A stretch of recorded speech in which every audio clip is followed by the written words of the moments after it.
How we doing, folks? Welcome back to Brew Time. This week, this is a very, very emotional episode for everybody involved, for me, for Gordon and Craig, the two guests, for you folks who submitted questions, incredibly personal details about your lives and the losses that you've suffered. Thank you so much to all of you who did that. This episode deals with grief and dealing with grief. We go into it in a lot of depth.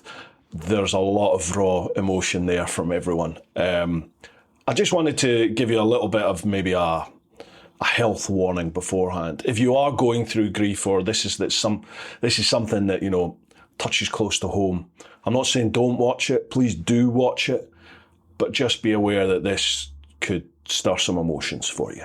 You will, I promise you, get benefit from what we chat about in it, but it can be a tough one. As such, I don't think it's right to interrupt this episode with sponsor readouts and things like that. So if you'll bear with me, I want to do them now. We'll get them out the way and then we can crack on with the podcast. So obviously, first off is Ultimate Add-ons. Ultimate Add-ons have sort of been with me and supported me right from the start, way back in about 2017, 18. They were giving me phone holders and stuff, and they came on board with the channel to help support it.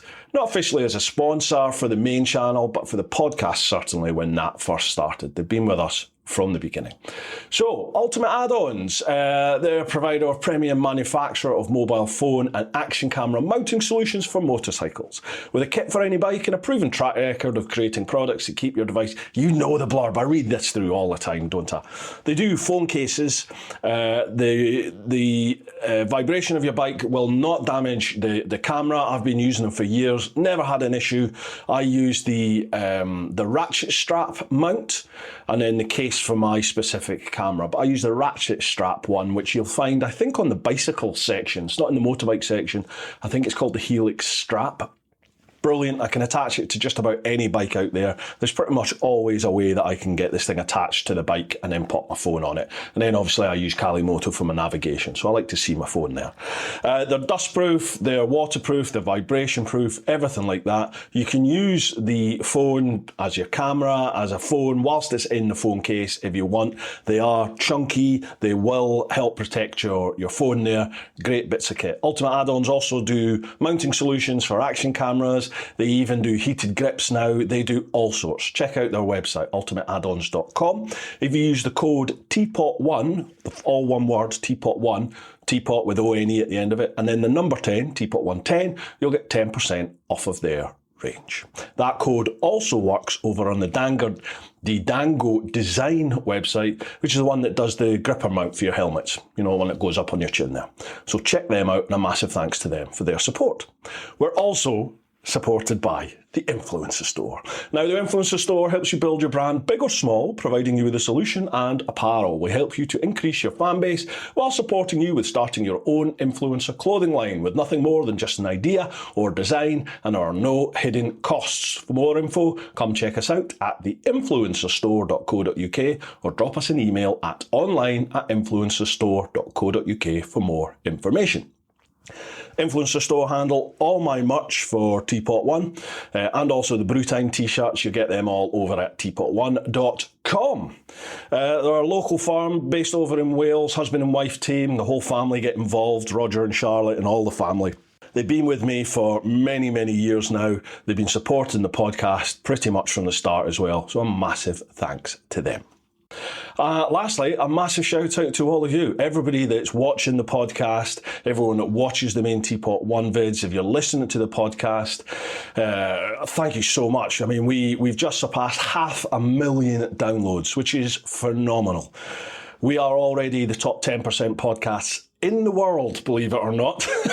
It's insane, and we regularly are ranking within the top 3 motorcycle podcasts for the UK. Sensational, and it's all down to all of you. All of you who leave questions for us to go through in each episode of the podcast, particularly those of you over in the clan who really do make this possible. I could not do any of this without you guys. You make this dream a reality. So thank you very much to all of you. If you fancy joining the clan, folks, patreon.com/TeapotOne. See if there's anything there that takes your fancy. If you are listening to the podcast, please, if you listen on Apple Podcasts or Spotify or whatever your podcast platform is, if you leave a rating, leave a comment and share it to anyone that you think might enjoy this, or particularly for this episode, might get some benefit from it. All right, folks, enjoy this one. Have some hankies ready, not for those reasons. Have some hankies ready, and let's step into this podcast. Let's step into this episode with the lads from Riding Through Grief. I think it only goes to 1080. This is a 4K webcam, but Zoom won't let you do 4K. So I see. This is fine. Cool. This is all good. You got a beer on the go. I can see that. Happy days. I've got a few. Gordon's got a few miniatures here. What we have? Bunnahabhain, Lafroig, Ardbeg, Jura. What do we have, Bruce? See, what do you fancy? Folks, Gordon is a bit of a whiskey connoisseur, so I thought, I'm a big Dalmore fan, so I cracked open a bottle of Dalmore. That's the one I sent you, Bruce. It is, so it was, in honour of that. So I've cracked that one open because I think we're going to need some stiff whiskies for this one. Yeah. You're not getting any more because I heard you say to Mark from Leeds you had 32 bottles. It's ridiculous. I've got 32 bottles of whiskey, most of them unopened at the moment. So yeah, I need to crack on through them.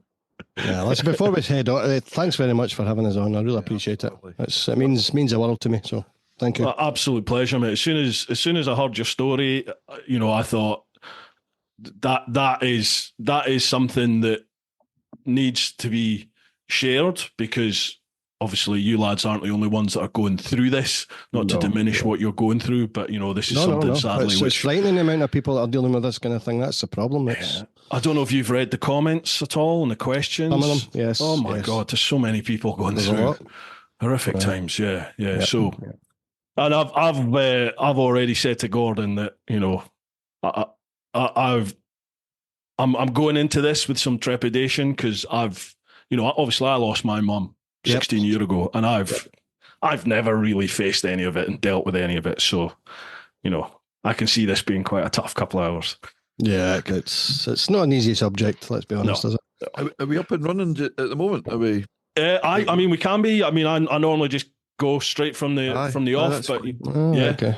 I think for those listening, for the people listening at home and the folk watching, if you're not aware of what this podcast is all about, this episode, what Riding Through Grief is, we're going to go into it in some detail, but this podcast is going to deal with dealing with grief and loss of loved ones. So if any of you are going through something like that at the moment, and maybe you feel like it's not something you can deal with right now, then no problems. Feel free, skip this one, come back to it at a later date.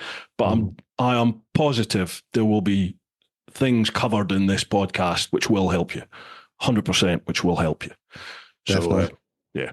Right, lads, let's crack on. It's not all going to be, no, definitely it's not. not all doom and gloom. Definitely not all bad. No. There's a lot of joy to come from. Of course there is. What's going on here? Yeah, so, definitely. Gents, Craig, Gordon, Riding Through Grief. What's it all about? Oh, where do we start? This is a long one. I'll try not to bore the tears out of you. Right. Your bit. Obviously, we know the situation. I lost my wife back in April, and it was 4 years of hell almost. So 2 years undiagnosed, and then 2 years knowing what was happening. And nothing in the world can prepare you for hearing the news that the person that you go to bed every night with and spend your life with and sit and chat with, and everybody, the person that's always on the other end of the phone is going to die. Nothing prepares you for that. So when Sarah was ill for all the years, there was obviously all that fear that something was sinister, something was going on. When she was diagnosed, she was told right at the start in September 2022 that she was stage 4, that it had metastasized into other parts of her body, and that she was going to die in 12 to 18 months. That was the rough guide with treatment. And she did. She lasted 19 months to be precise. But the whole thing, the mental health side of that is the complete denial that this can't possibly be happening to me. Aye. And Sarah was a biker. She loved biking. She loved all that sort of world camping. We used to go away on the bike together, and we used to go to motorbike racing down in Skeggy and all these places. And it was our life. We loved it. And she fought like an absolute warrior through most of it. It was only the last sort of 3 months she really struggled, and she went downhill, and you know, I was her full-time carer. So I put a lot of my life on hold over the past few years, and I'm involved in music. I'm a musician first. Mm-hmm. Musician, photographer. I love media, as well as a biker. I've been riding a bike since I was 16, and everything went on hold. But I had always this dream about doing a YouTube channel. It wasn't this YouTube channel, but we had plans with music and all that. And Sarah was amazing and supportive. But when we realised what was happening, I was struggling to deal with it, and you know, we talked about. She said, you know, what about sharing with other people and all these sort of things. So that put the seeds in. Yeah. And believe it or not, I've been following you since you started your round the world trips. That was a fascinating. I was a bit like yourself. I was a fan of Charlie and you and doing the round the world thing. And Sarah and I used to talk and dream about one day that'll be us. And then I found you, and I thought, this is amazing. This is just an ordinary guy that's doing it. And that believe it or not, was a big inspiration for me getting my finger out my backside. So you're to blame for that. But after she passed away, I thought long and hard about it. I wasn't sure whether I should do it. I didn't know whether it made me look weak, vulnerable. Well, you know, all the stuff that folks think. And I thought, you know what? I've got nothing to lose. Nothing. I've lost everything. I'm going to go and put myself out there in the hope that I can connect or help someone else. And I did. And right away, I got an initial sort of hit of people coming on board and supporting and giving lovely things, comments. And that kind of spurred me on to sort of share a wee bit more and try. But the whole idea was as a cathartic thing for me. It was to try and unload a bit and share my journey. And again, the hope that, you know, I might connect with someone that's going through the same sort of thing, and I might encourage them to share and stuff. That's how it basically started. But it only started like that because Sarah gave me the strength to do it. She's the one that sort of talked me into it and left me my list of things to do and my book. And, you know, this is where the bed goes, by the way, and there's the phone number for occupational health and stuff. One of these kind of wives, you know. Even in death, she's like, no, this is who you phone to get rid of things. Tell me what to do. Yeah, absolutely. So with that in mind, I decided just to kind of put myself out there, and really that was it in a nutshell. It's to say to people, look, I'm a bloke, I've went through hell and back, and I want to come out there and share my story and see if there's anything that I've done might help someone else. And that's it in a nutshell. And obviously my motorcycle's my tool. It's my baby. I've been riding them all my life, and it was one of the passions that Sarah and I shared. So I thought, what better way to go out there and get out? And then, you know what it's like riding a bike. You know, you're focused. And I thought, I'm out on the road. I've got to concentrate on what I'm doing here. It took me a wee while to kind of get into the swing of it. But yeah, that was it. It's all about trying to share my story and helping other people, maybe some way down the line. Because I've been rock bottom. I mean, I don't know how blunt you want me to be here, but when you can't, my feelings at the start were complete inability to face the reality of what was happening. Yeah. And I had planned to drink a big bottle. I'd kept myself a big bottle of morphine. Had you? I'd planned my demise before she died, because I couldn't figure out how I was possibly going to live on. And she gave me a bollocking. Found out.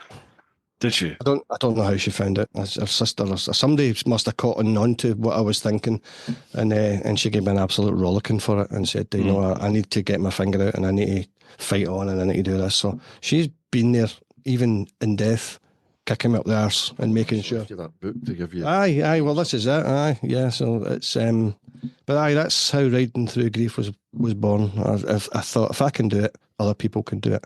And if I can show people that there's tools out there and there's ways to get through this, then, as I said, maybe I'll stop someone from taking that bottle of morphine. Aye. Or, you know, that's the ultimate aim.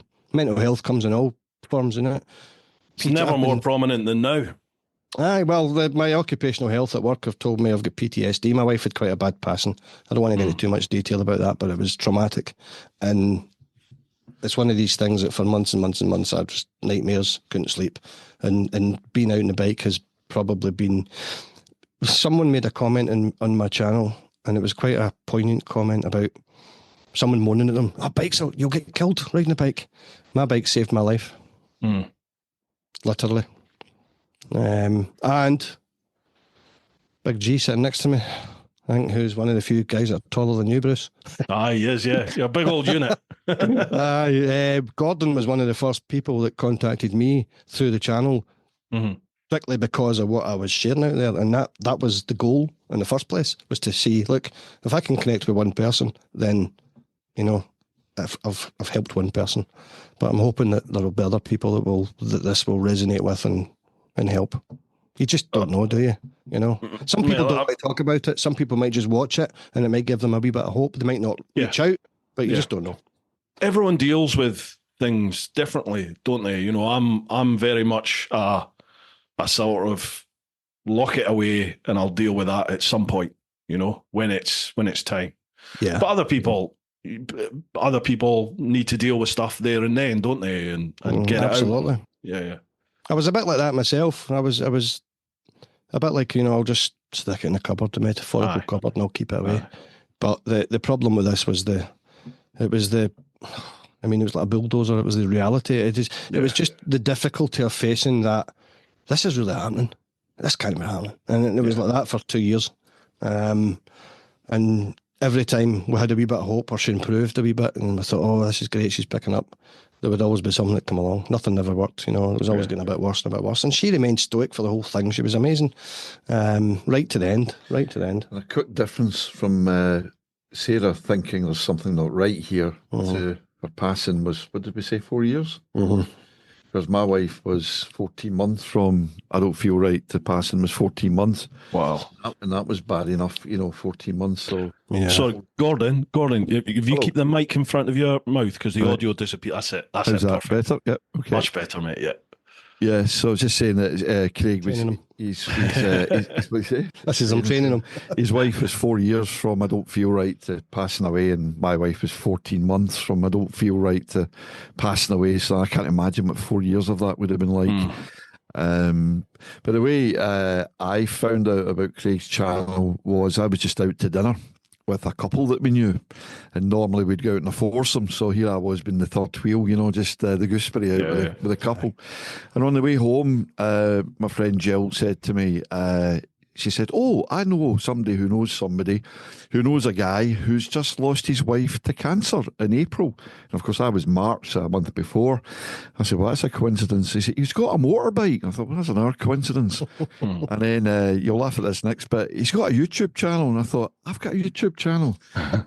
It's got 43 subscribers, but I've got a YouTube channel. But anyway, so I thought, that's wonderful. I said to her, Joe, what's the name of his channel? I want to have a look at his videos. Oh, she said, I can't remember. She said, I'll tell you tomorrow. So she came back next day and said it's called Riding Through Grief. So on I went to the channel to have a look and watch a couple of these vids. And the first one I got, and Craig hasn't mentioned this, but Craig went to do the NC 500 because it was one of the things that Sarah had put in the book that he was to do. And the video that I ended up watching was Craig up north somewhere, and then suddenly on his bike in the rain coming home and saying, I can't do this. I've just had a sort of a big brain fart. I can't do this.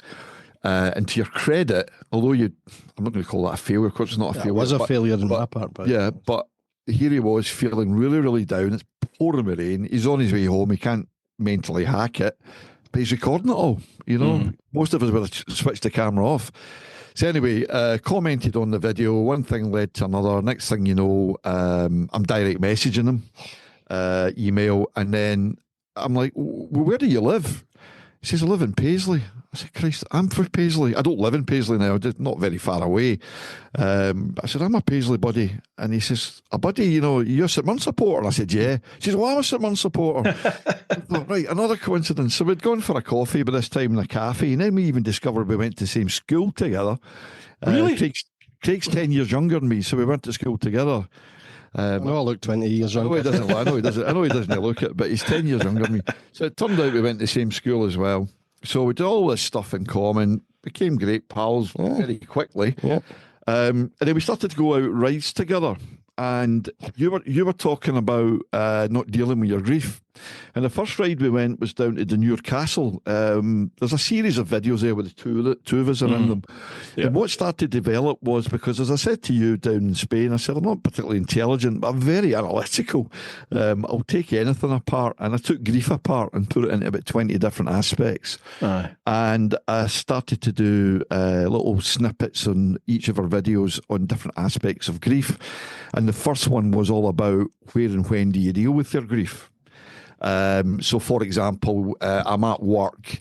This is a few months ago. I'm at work or I'm out with friends, and suddenly, poof, black thoughts. Everything's coming raining into you. You can't control. And eventually I was able to say, I'll deal with you later. And I described it like walking down the hall in your house and seeing the bedroom door open. And that's your grief in there. So you go over and you just shut the bedroom door because you're not ready to deal with it. But later on that day, when you've got time, or maybe the next day, you'll go down, open the door, put a light on, go inside, shut the door and sit in the bed and deal with it. And whether that means half an hour of grabbing the kitchen roll and having a blubber, whatever it is, you're going to deal with it, because you can't go over it, under it, around it. You've got to go through it. You've got to Because face if you don't get through it, it'll come out in other ways. Come out in road rage, violence, whatever. Yeah. You've got to deal with it. And then there came other things where we talked about, we'll maybe come on to this later, but as I explained to you, I used to fit artificial limbs.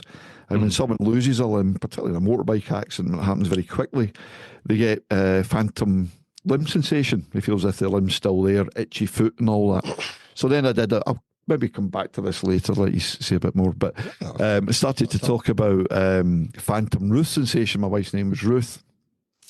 And how after 40 years of seeing that person every day, your senses, your touch, your smell, your taste, her scent, her touch, her voice, her vision, 40 years every day, and then it's not there.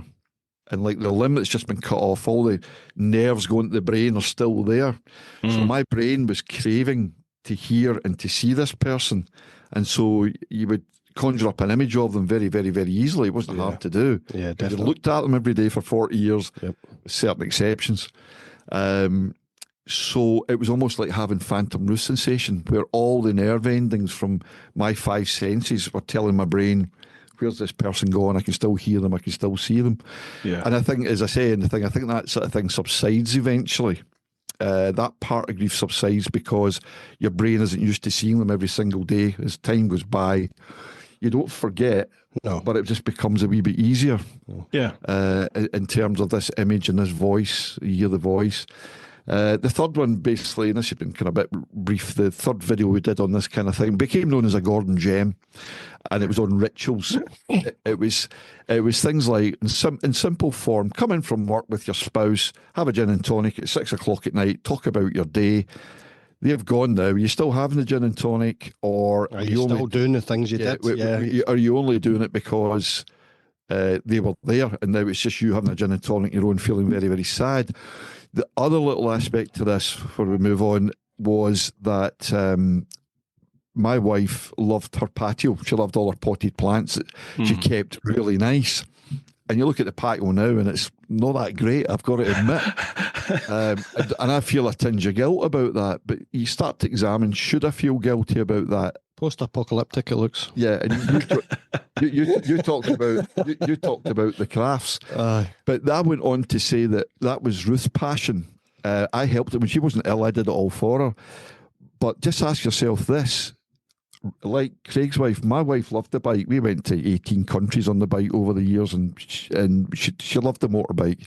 Some of our best times were spent on the bike, going to places. But if I had died, would she have gone out and cleaned the bike? You know, when she got the bike MOT, Gone. the bike would have been sold probably. So I kind of again I analysed that. Would she go and clean the bike? Would she maintain the bike? Probably not. And she used to own one at one time. Probably not. So I solved my conscience, or salved my conscience with the fact that she probably wouldn't mind that much that I didn't upkeep the patio and the plants just as she would have. So we went into these different areas of grief and sort of examined them. So that's what we did over a period of time. Yeah, but that what you're talking about, I mean, you get so used to talking to your other half about things. Yeah, if you're going to go out and buy something, you'll usually sometimes speak to the wife about it. But you have sort of these things in life that you're so used to doing, and it's all of a sudden it's like, I've got no one to turn to here. No one to give me a bollocking because I've spent money or something. Yeah, I remember my wife saying to me, just do what you want, whatever makes you happy. Sell the house, don't sell the house. Remarry, don't remarry. Just talking about routines. I used to happy. I've been going to some Mirren home games for a long time. Season ticket, love it, and it was always my escape from everything that's been going on. As long as someone was at home to look after everything. But my wife was mad into football as well. She wasn't really a girly girl. She was a tomboy. Football and racing and all that stuff. She supported a Sheffield Wednesday team. Sheffield Yorkshire girl, wasn't she? She was Yorkshire bird. Aye. She used to hate me saying that. Delete that bird. Anyway, but my routine was every time the halftime whistle went, the first thing I did was pick up the phone and ring Sarah. And we used to moan about our teams. I would phone her, getting beat or whatever, and she would complain about Sheffield Wednesday. She was a diehard. She used to have a season ticket before she met me. And that was, I remember one day, just talking about trying to handle things, I decided to phone her. I knew she wasn't going to answer the phone. But I sat and spoke to her answering machine. Oh, sheesh. And this it sounds daft, doesn't it? But this security guard came along and moved me, and I nearly bit his head off because it disturbed my conversation with nobody. Yeah, you left the Rangers game early.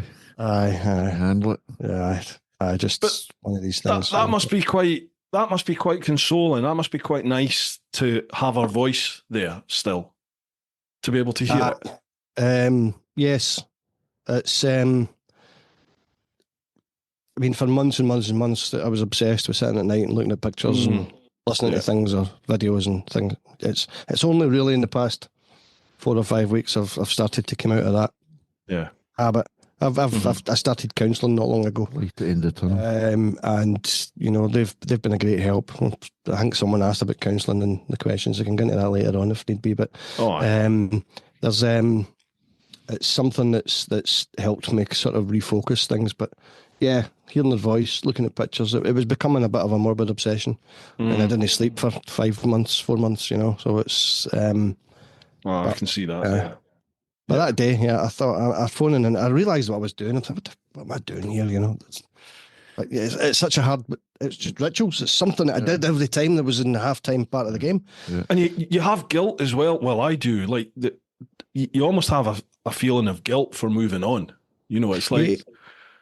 Yeah, I feel guilty cracking on my life every day. Yes, There's an aspect of that, and when people die, they talk about there's guilt, but it comes in different levels. Our situation is so different, although so similar. And just to add in as well, and you'll think I'm making this up, but I'm not. My missus was into bikes. She had a bike. My missus was a bigger football supporter than me. She used to drag me at the football. She was sitting there and daft. We were there every week. Lose or draw. We were there. Lose or draw. We were there. Lose at the moment. My son's missed us at Murn. But so we have all these similarities, but the way that our wives passed is very, very different. Yeah. And my wife was in a hospice. She was actually in for symptom control when she died. She wasn't expected to die when she did. But we talk about good deaths and bad deaths, and I suppose it was a good death. It wasn't a lingering thing. When she went down pretty quick, and it was, and because we knew she was terminal for months, I was getting one-to-one counselling at the hospice 6 or 7 times before she even died, and then with the same counsellor, I continued post-bereavement counselling. And it became apparent to me one day down at the hospice. Remember, you came down to the hospice. Yeah. It became apparent to me, and it wasn't apparent to me straight away. And this is probably useful for you, Bruce. It hit me in the face that I had been subjected to the gold standard, the 5-star standard of bereavement counselling, without realising it. Because at the end of my counselling, and I decided to end it, my counsellor said to me, "You're so analytical." She said, "I think you could help us here." She said, "I run a bereavement group, and people there have been bereaved for 1 year to 2 years, and they're failing to move on." She said, "I want to introduce you to the group under the auspices of just another bereaved guy, but I'd like you to contribute to the group because of the way this analytical stuff that you're coming out with might help some people." So I went into this group, and there was about 8 or 9 people there, and I heard stories about how they have still had a year on, 2 years on, still having duvet days, can't get out of bed, not back at work yet. And I thought, geez, I'm only 7, 8 months into this, and I'm way further down the road. I want to digress very quickly, just get this bit in. Mr. Fish, the Mr. Fish has got the channel, train driver. He had a stroke or something, didn't he? He was blinded in one eye. Lost his job as a train driver. No, he didn't. He didn't lose the job. No. But they suspended him. I think he became a station assistant. Yeah, he did. He went under OH for quite a while. Aye. He was on the brush, and he said all these Neds were calling them names, spitting on him, giving him hassle, giving him the next thing. And I believe he had sort of marital issues. His wife walked out at some point as well. But I don't know anything about that, but she did. But the guy went to Rock Zero. He went to Ground Zero. And he went to counselling. And I'm listening to his channel. It just shows you the strength of social media and YouTube. So I'm listening to his channel. This is a few years ago. This is before Ruth is even ill. And he was saying that a psychologist said to him what to do. One of the things you must do is you must get out of bed at a reasonable time in the morning. Open the curtains and let the light in. Make your bed. Have a shower. Get dressed. Go downstairs. Have your breakfast. And then decide what you're going to do that day. And if you can do little tiny, toty little good things or positive things during the day, when you look back at 10 o'clock at night, you've had a reasonably good day. Yeah, and you've accomplished things. Yes, small things. So I took that on board, and from day one, I have never had a duvet day.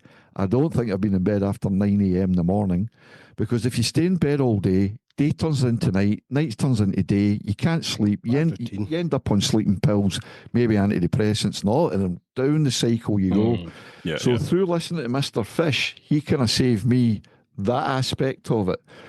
And here I was in this bereavement group trying to tell the people in the bereavement group that this was a good thing to try and do. But it's not simple. I mean, they were in tears and all the rest of it. It wasn't very nice. I went a couple of times and I never went back. I just felt I didn't belong there. I had met Craig. We were doing videos. I was part of the clan. I was part of this great community, and my motorbike was saving me as well. And I felt genuine empathy and sympathy for these people. I wanted to hug them, but it was not going to do me any good. That was quite. You didn't want any regression on your part. I didn't want to regress, because I've had a hard time too. No, that's fair enough. But that's when it hit me that, and here's the difference it can make to getting counselling, good counselling. That's the difference it made. I'm sitting in front of a bunch of people bereaved 1 year to 2 years down the road, and we're different. And I think it's because I went to my counsellor that day, because she worked in a different department at the hospice, and I said, I've just realised what's happened here. Without realising it, without knowing it, I've been subjected to the gold standard of pre-bereavement counselling, because we knew she was terminal, and post-bereavement counselling. So I humbly say to anyone out there listening and watching this, get the opportunity to go to counselling, go. It's a big deal, and it's good.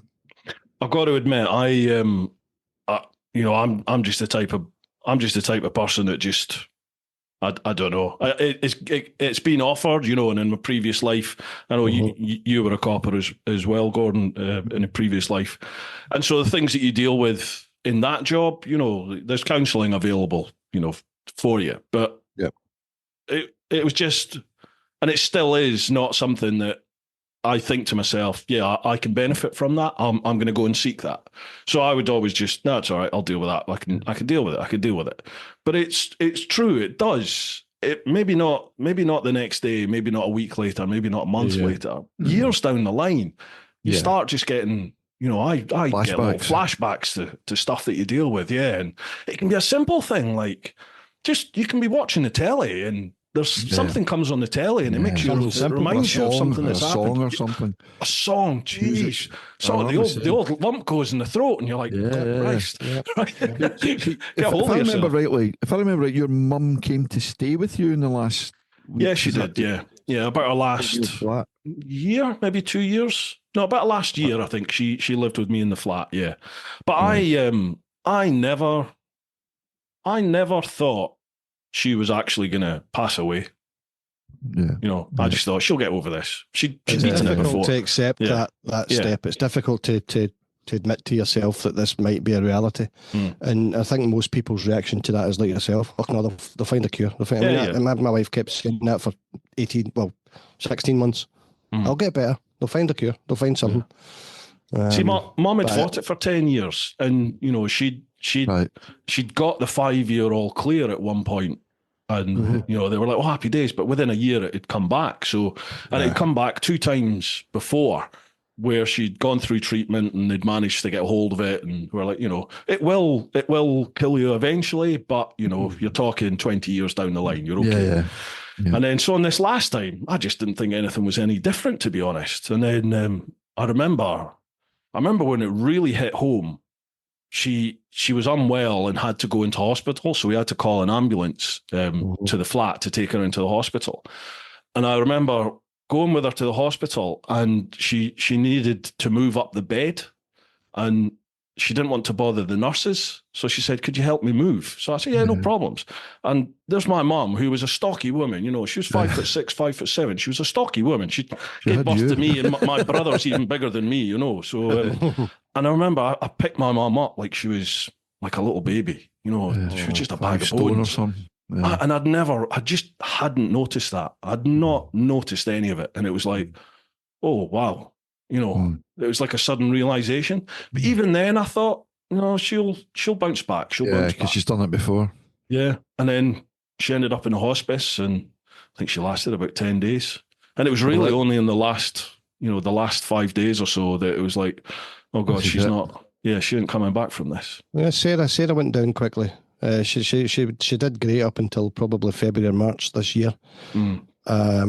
She died in the house, didn't she? She had a couple of hospitalisations during her time for various different things, but she went into hospital because she was struggling to breathe. I says, I want you to go to hospital. I want you, and she had this pain. It's a long story, but and she went into the RH in Paisley, and I think it was at the end of March or something point like that, and the doctor took me into another room. He says, "You know your wife's going to die, don't you?" And I looked at him and I says, "Oh, what do you mean?" "I know she's got cancer." "No, she'll be lucky if she makes this admission." He says, "And if she makes it through this one, she won't make another one." And that was it. That was me. I could have just been bowled over at that point. And it was the bluntness with which she just said it. She's a very poorly girl, blah, blah, blah, blah. She might not last this week and stuff. And just basically, you know, that was it. That was the world had just caved in at that point. And but she stayed in hospital. She started to recover a wee bit. Her oxygen sats went up, and it was at that point we discovered it had went into her bone marrow because her platelets and everything were down, and we knew it was in her bones in certain points, but that was the reality. And it just seemed to go from March to the end of April. She just went and she started to lose the power in her legs because it was in her spine, and I was like getting up at 3 o'clock in the morning and lifting her onto a wheelchair to take her to the toilet and stuff. And I remember one time taking her to the toilet, and I was having to help her do everything, and I looked down her back and I saw big bed sores just at the base of her back, and that was it. I got a fright in my life. That was that was me getting hit with the ultimate reality. It was just seeing something like that just made me think, oh no, you know, that was the difficult. The punch in the face. It was the punch in the face, yeah. But she didn't last long after that, and she went down really fast, and passed away at home, which was quite horrific, wasn't it? Yeah. We've got a massive long story of failures in NHS and all that stuff. It's horrific. But the district nurses didn't even come out at the end. They refused. Ambulance drivers swearing to them down the phone. The paramedic was shouting and swearing at them down the phone. They wouldn't even come out and give her the sedative, so they were just pumping her with morphine. She was let down for 2 years prior to diagnosis, massively, and let down at the very end of her life. Oh man, I'm so sorry to hear that. No, it's fine. It's just something that I think, you know, something that I'm dealing with as well, because I'm in the middle of a big thing just now, a big legal thing just now, and it's difficult to get closure. It's difficult to close off that part of my life because people need to be held to account for massive mistakes that were made. Yeah, you don't want anyone else to go through that, do you? This is it. It's nothing to do with money or anything like that, because I'm getting nothing out of this. It's cost me everything, but it's about making. Tell me about your Pikes Peak. Oh, I know. Oh.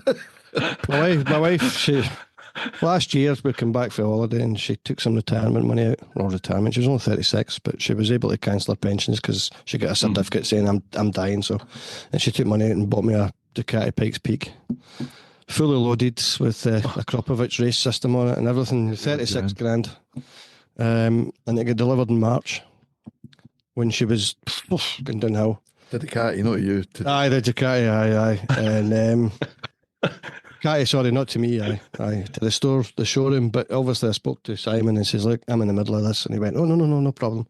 And then when she passed away, there was no insurance or anything like that. So all my money's been into legal fees and everything else. So I had to cancel it. So between the got to look at it in the showroom and so between the two of us, we've ruined Ducati Glasgow.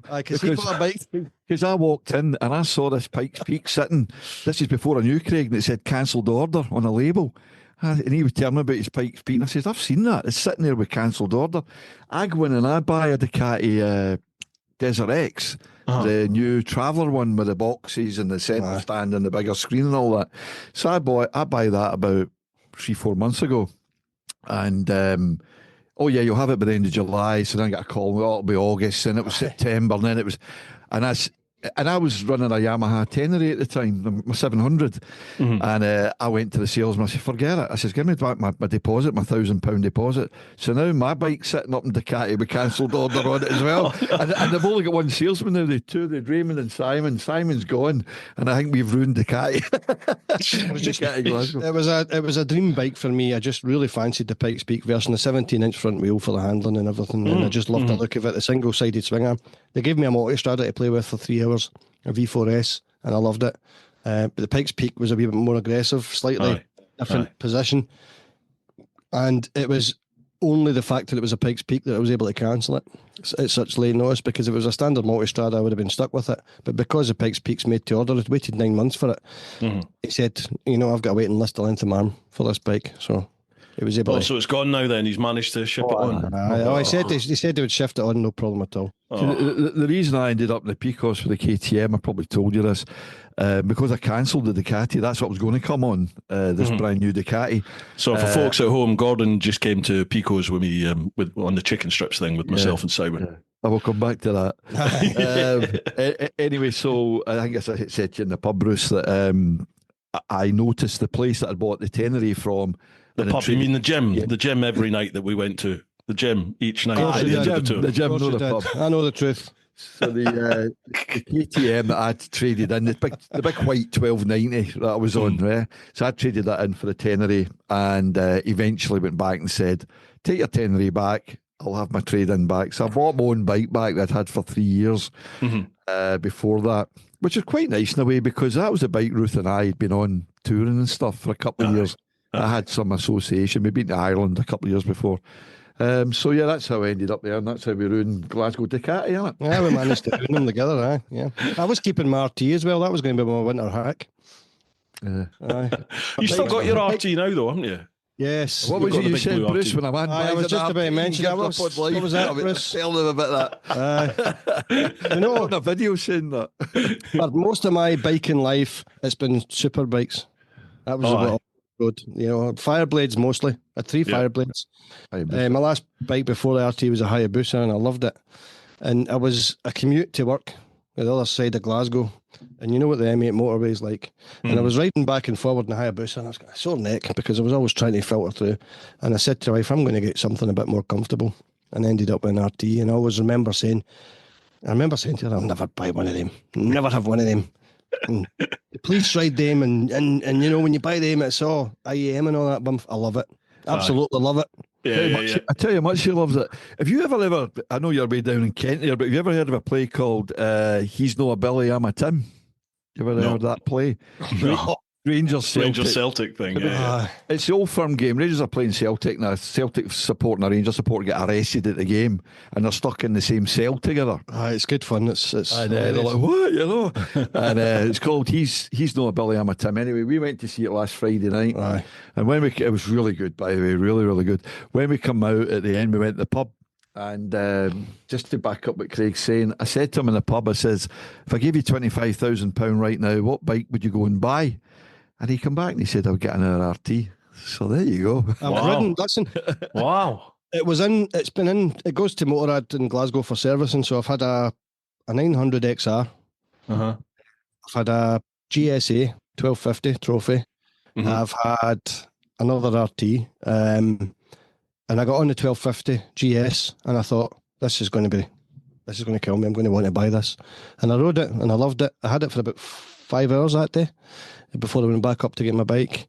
And I get back on my bike and I said, nah, I'm sticking with my RT. There you go. So the only thing I would say about the GS was it was more comfortable. What about the time? Was it? Mm-hmm. GS? Oh, Well, right. Interesting. The pegs in the GS, see the angle of your legs was much more relaxed in the GS, whereas the RT, the pegs are a bit higher. Yeah, they are, yeah. So I don't mean more comfortable as in the seat, because the seat in the RT is fantastic, but the actual sort of angle between your hips, Yes, your yeah. knees and your feet and the RT is much more extreme than it is in the GS, which fits me. I'm only 5'10", so it works for me, but Gordon couldn't go on my bike. It'd be crippled. You know my hips. I wouldn't be able to get back off it again. I spent more time standing up in the Peacock than I do sitting down. I've got really bad legs. And that was a low RT. That was one that was already low. It was a low version with a low seat, because as I say, I'm only a short arse. But I mean, not the RT, sorry, the GS. I did love it, but not enough to swap.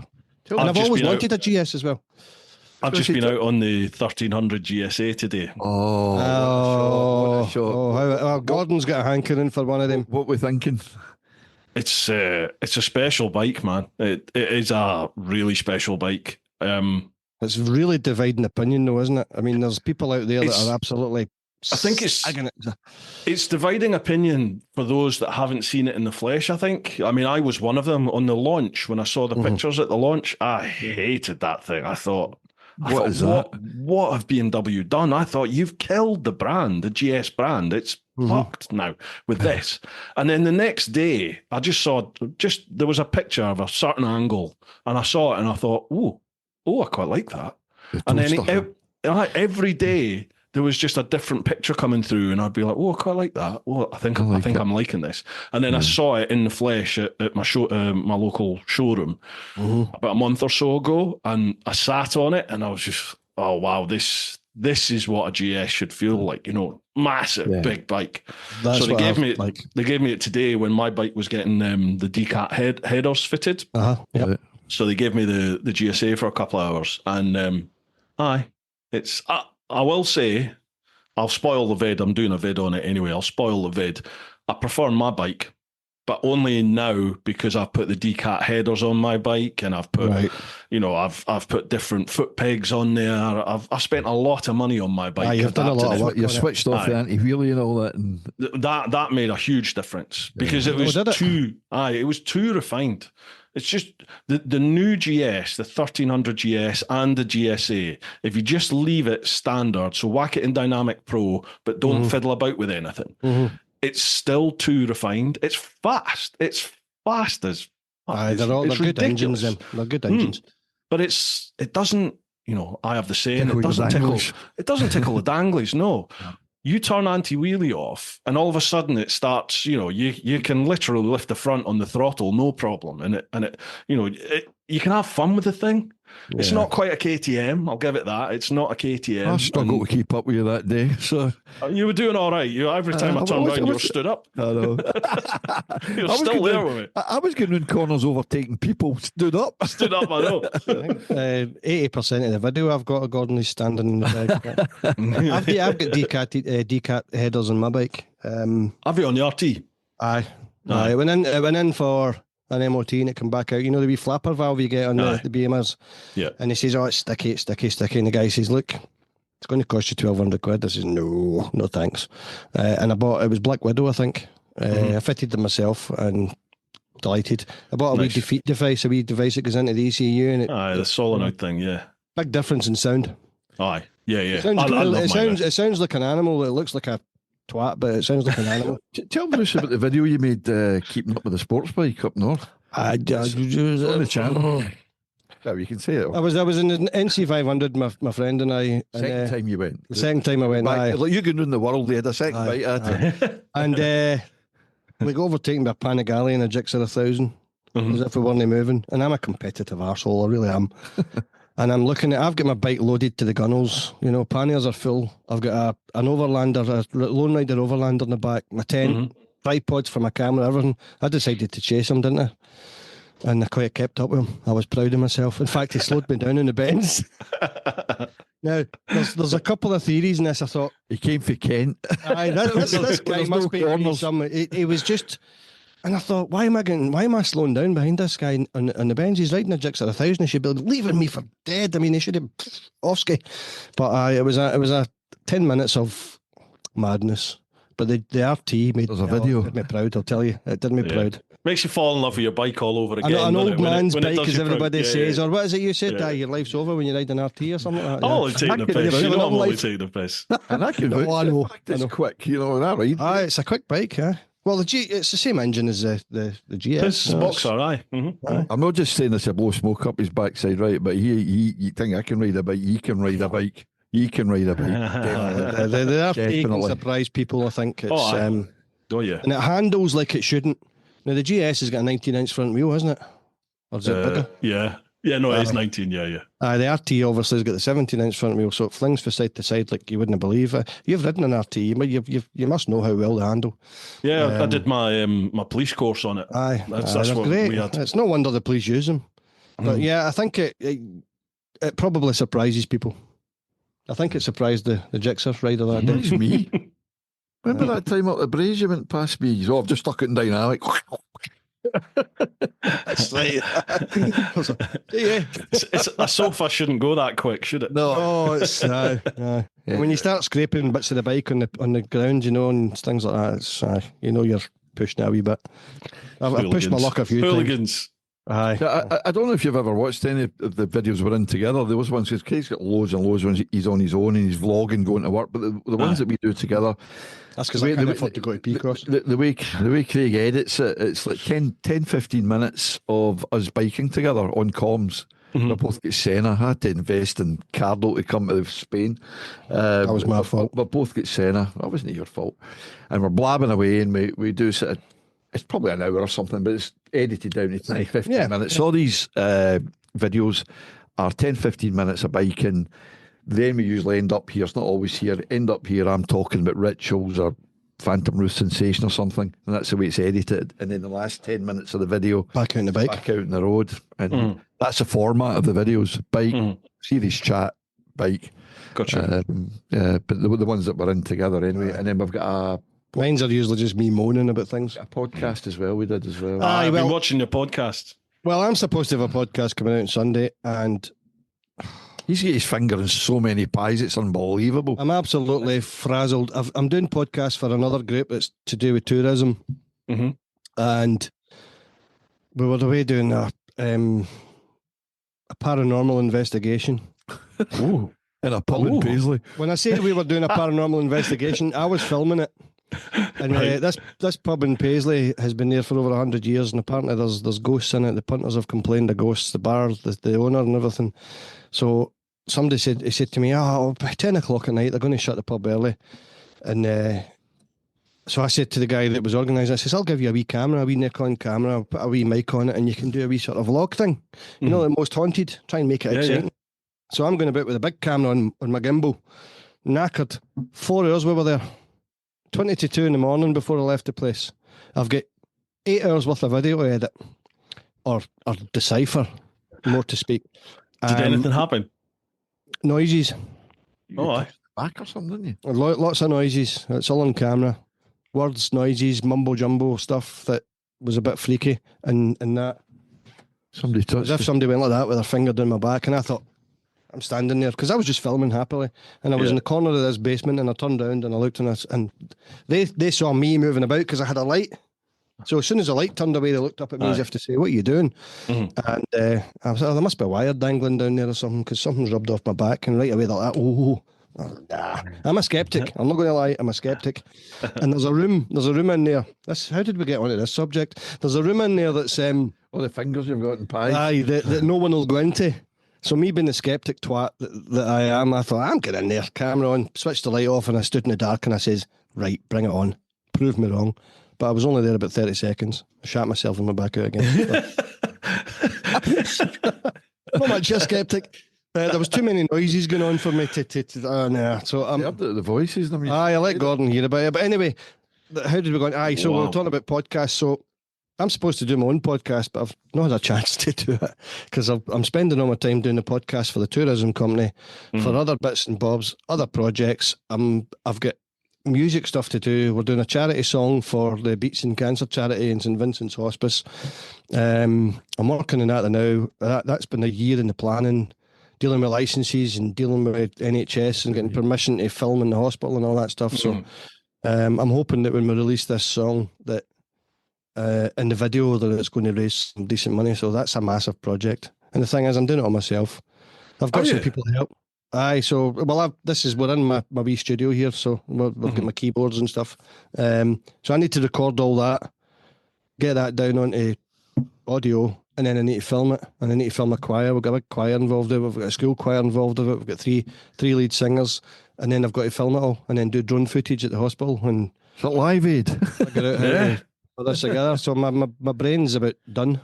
So my podcast's not going out on Sunday. Because I've not had a chance to do one. You've got a lot. Can't find the time. And I'm sitting in my bed at night editing. I'm getting up in the morning and editing. I'm taking my laptop into work and editing when I'm in my lunch break. Yeah. You'll know how that feels. Says you in your lunch break. What's for Glasgow City Council? I think he's in the office doing it actually, but I do work sometimes. I look back now and think, how the heck did I ever manage to get any videos out when I was working full time? Because I'm doing this full time now, and I think I'm probably further behind. Well, I am. I'm further behind with my editing now than I was when I used to have a full time job. And it's just, I don't know how I did it before. No, it's amazing. You're constant on the go though. The problem with what you're doing now is you're away on the tours all the time, isn't it? So your time to catch up and editing is practically impossible at times, I would imagine. Because one tour, a week-long tour, you're looking at probably a minimum of 4 vids, minimum 4 vids out of that. Yeah. And this will make you sick. Sorry. TMF just put one out today or yesterday. He named it just a catch-up. I watched that, GS 1200. And I think he posted it out the same night. Because he only uses one camera and it's an easy edit. See your brew times like this. How long does it take for this to come out? Just about a week or something, or Normally, a few days. We'll do this today, obviously Friday, and then it'll be out on Wednesday. Okay. Right. I wasn't sure. I like the format. I like that. These probably take about, for a 3-hour vid, that will probably take 5 to 7 hours to edit, because you have to listen to the whole podcast to That's make the sure, problem with the podcast, just to make sure any audio, any just things that happen in the audio. Sometimes you need to try and tweak here and there, tweak bits of audio, and then obviously I go through the whole thing and I cut out chunks to use as teasers for shorts and all that. Yeah, and you got to normalize audio between us and. The big issue I've got with the podcast that I'm doing with the tourist company is I'm using 4 cameras, and it's almost like having to go through it 4 times because they've got so we've usually got there's 4 people in the podcast and there'll be a guest, and there's usually a guest every week, and these are weekly episodes. So we've got a wide camera, we've got a camera and 2 different people, and there's always a camera and the guest with a nice wide lens on it. A nice shallow depth of field. The Provost, our Renfrewshire Provost, she was in. Was a guest. We had her singing. Did you? Aye, making an ass ourselves, we really do. But so that's half the battle. It's having all the different camera angles and then trying to. It's just a killer. But I think it's good. It's good fun and it's good practice. Yeah, you're a busy boy. As long as I don't sacrifice my own things, that's my big issue at the moment. Aye. And I said that to the guy. Mm-hmm. Shall we tackle some questions? Yes, absolutely. Yes, loads of questions for us. I know, because we could get up here all night. You have to think of us. It's a How long have you got, by the way? We've got in it. There is one thing, and we can talk about it later. It was something I was saving up for this. There was a. Well, I'll go with it now. Can I go with it now? It's a wee bit of a story. I'll go to the fridge while we're talking. Right, you do that then. whenever I say this to people, I also have to front it up with, you are going to think I am telling a lie, right? Everybody thinks you're telling a porky. But I swear from my son's life, what I'm about to tell you is absolutely true. And it is the most amazing, amazing coincidence that happened to me one day. And it's like 1,000,000 to 1 chance, right? So, because you know me, right? You know that most of my time has been spent, there was like 9 years in the old bill, but most of my time is spent fitting artificial limbs. Yep. Right? So the short version of this story is that I was working in Royal National Orthopaedic Hospital in Stanmore, North London, and I was doing prosthetic limbs. And I worked with 6 other guys. And in those days, the prosthetic industry was really well paid. You didn't work for the NHS. You were subcontracted from a private company. And there was only 2 companies, so it was a binopoly.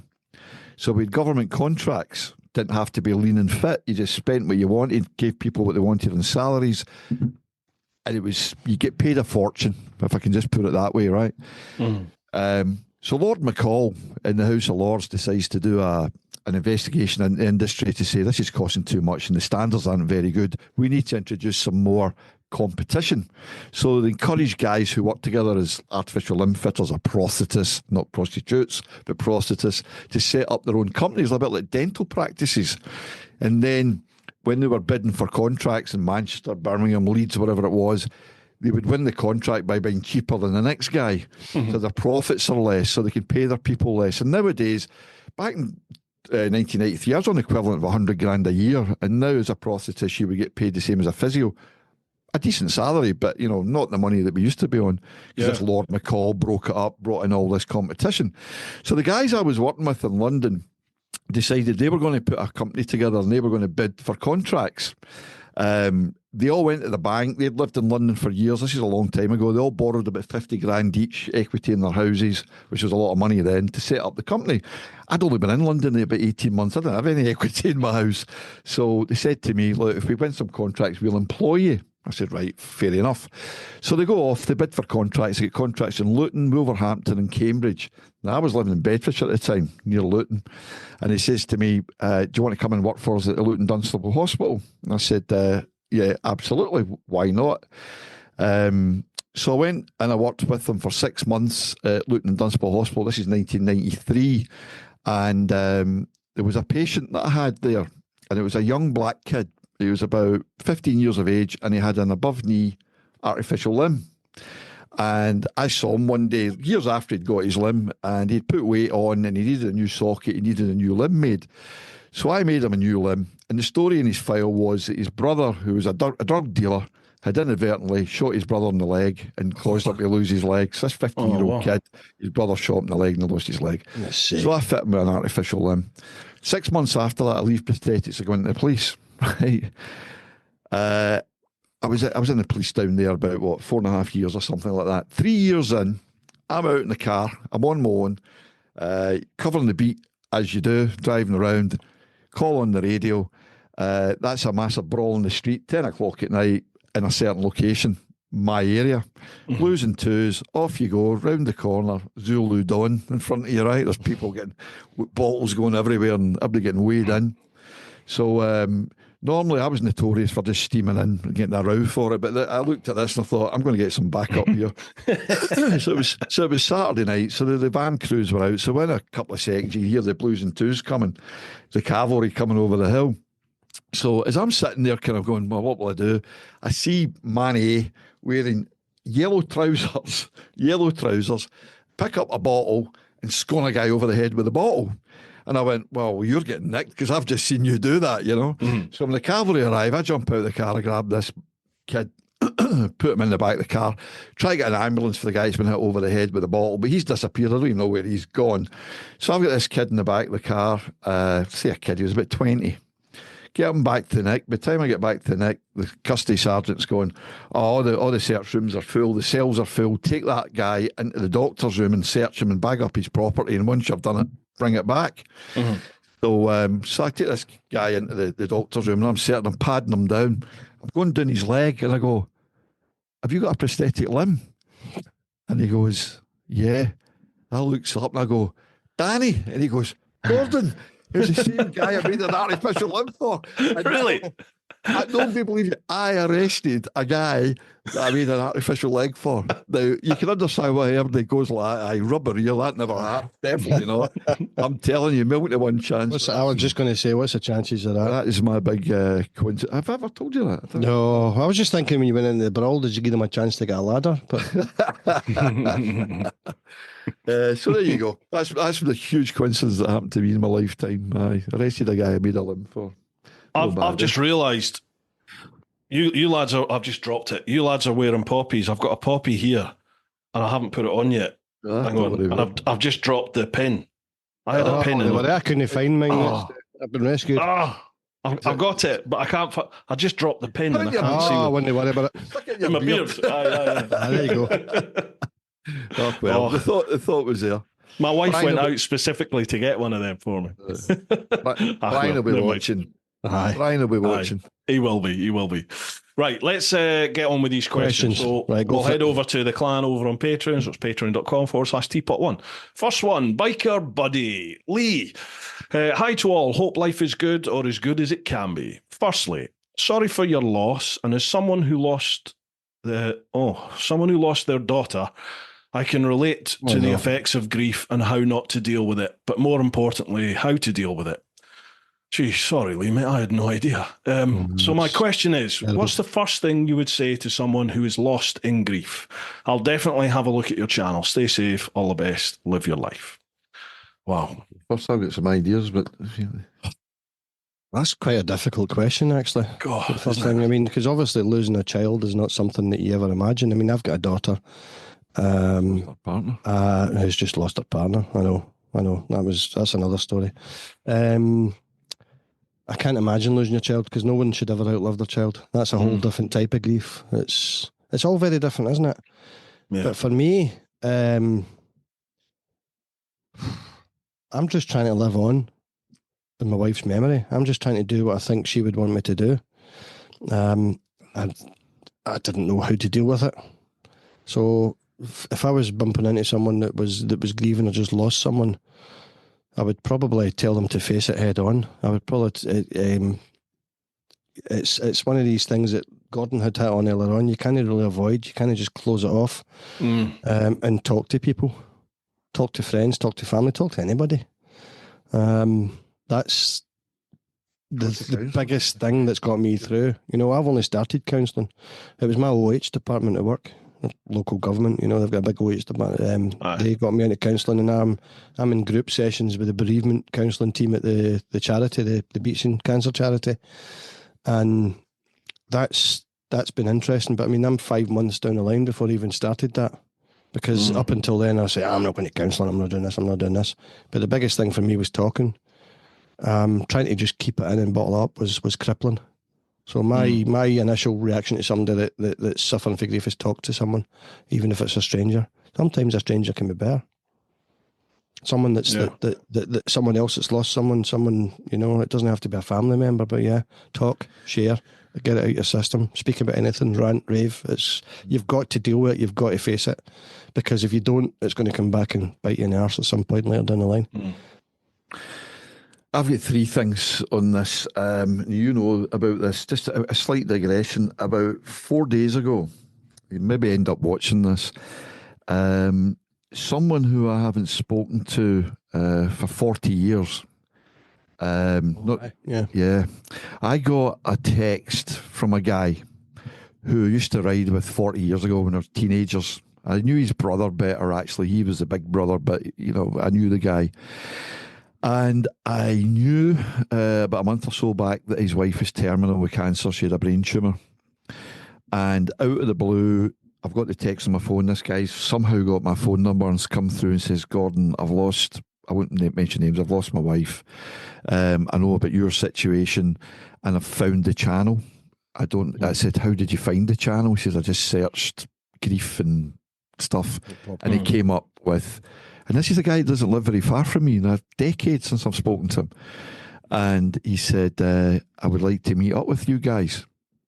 So I went back and I said, and we made an arrangement to go to the pub in Bishopton on Thursday night. That's right, yeah. He came back to me and says, in hindsight, Gordon, I don't feel ready for this.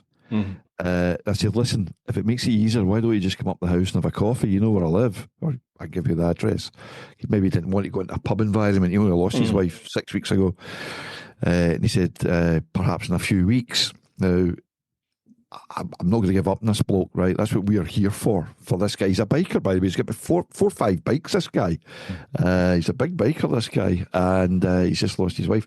And that's what we're here for. I might end up going round to his house or something. But in answer to the chap who's asked the question, number one, as Craig says, talk to somebody, face your grief. And if that means a counsellor, go to a counsellor. But if it means a stranger or a friend down the pub, talk to someone. Second thing is, and I don't remember who told me about this, never refuse an invitation. And along with, so the third one is get out of bed in the morning, let the light in, make the bed, have the shower. So that's the third one, which I took the advice of. Other one I can't remember who told me, but they said never refuse an invitation. This chap's refused an invitation, and I completely understand that he's not ready and he's in grief and he's probably in a very bad place. But if you get people standing there ready to help you, hard as it is, take it. Embrace it, yeah. So, counselling, don't refuse an invitation, and if you can, get up and let the light in the morning, because you'll just end up turning night into day and day into night, and that's... So that'd be my three pieces of advice. I can't imagine what it's like to lose a child, but I mean, I lost my brother in 1989, so my mum's lived that horrible journey, and obviously my mother and father-in-law still live in my flat, but they eventually stayed there to help with things, and obviously they've lost their daughter, and you know, it's an unimaginable scenario, but yeah, that would be, you know, speak, talk, share. I don't obviously we're not counsellors, far from it, but that's the thing that's made me get, and as Gordon says, the biggest thing for me was forcing myself to put my feet in the ground, sit in the end of the bed and get up every morning. The longest part, not easy. It's never easy. You'll know that. You've been there. The longest part of that journey is putting your feet on the carpet. Once you've sat up and put your feet in the carpet, you're pretty much there. Absolutely. Yeah. I mean, I know that was a bit of a long-winded answer, but it's... No, mate, Christ, you know, they deserve long-winded answers. They deserve it, for sure. Yeah. That's just Lee, mate, I'm so sorry, pal. I had no idea about any of that. You got my number. My heart goes out. It really does. You know this chap, obviously, yeah. Yeah, Lee's been on the podcast, yeah. He's got a channel called Buddy the Biker Dog. He's got a little... That's Lee.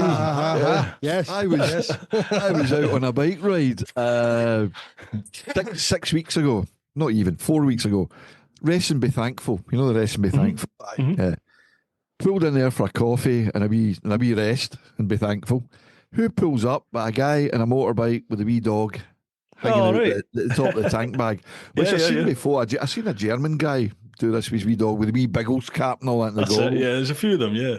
So I went over and I spoke to him and I said, you've got a channel? Because I think I've vaguely seen this. Yeah. And he told me, and so that's the guy you're talking about. That was Lee? I've met him. Yeah. Oh, wow. Yeah, met him.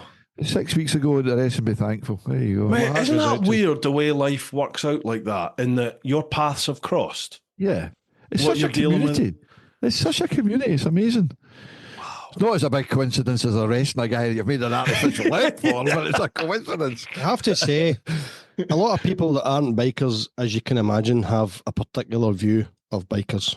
Oh, of course, yeah. But this community I mean, I'm small fry, obviously, but the amount of people in there that are fellow bikers and stuff, and the stuff that they've come up, the supportive comments and the things that they've made is amazing.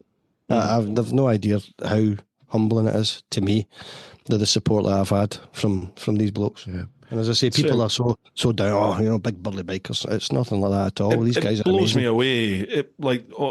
The clan that I've got through Patreon and stuff, it just blows me away. Amazing community spirit that is there, and just the warmth that everybody has for each other is phenomenal. There's Gordon, you've come along to some of you came along to the Dundee clan meet. Yeah. There's people from every walk of life there, every sex, every social class, every background. Everything. And they're all there for bikes. Amazing. And you know It's them just all. blows I my only mind know a away. few. I mean, I'm involved obviously in the group chat from the Picos, 15 guys. I know the likes of to Bob Rocket. I know Dale now, Mr. Funny Man Dale. Dale Cracks me up. He cracks me up. I love him.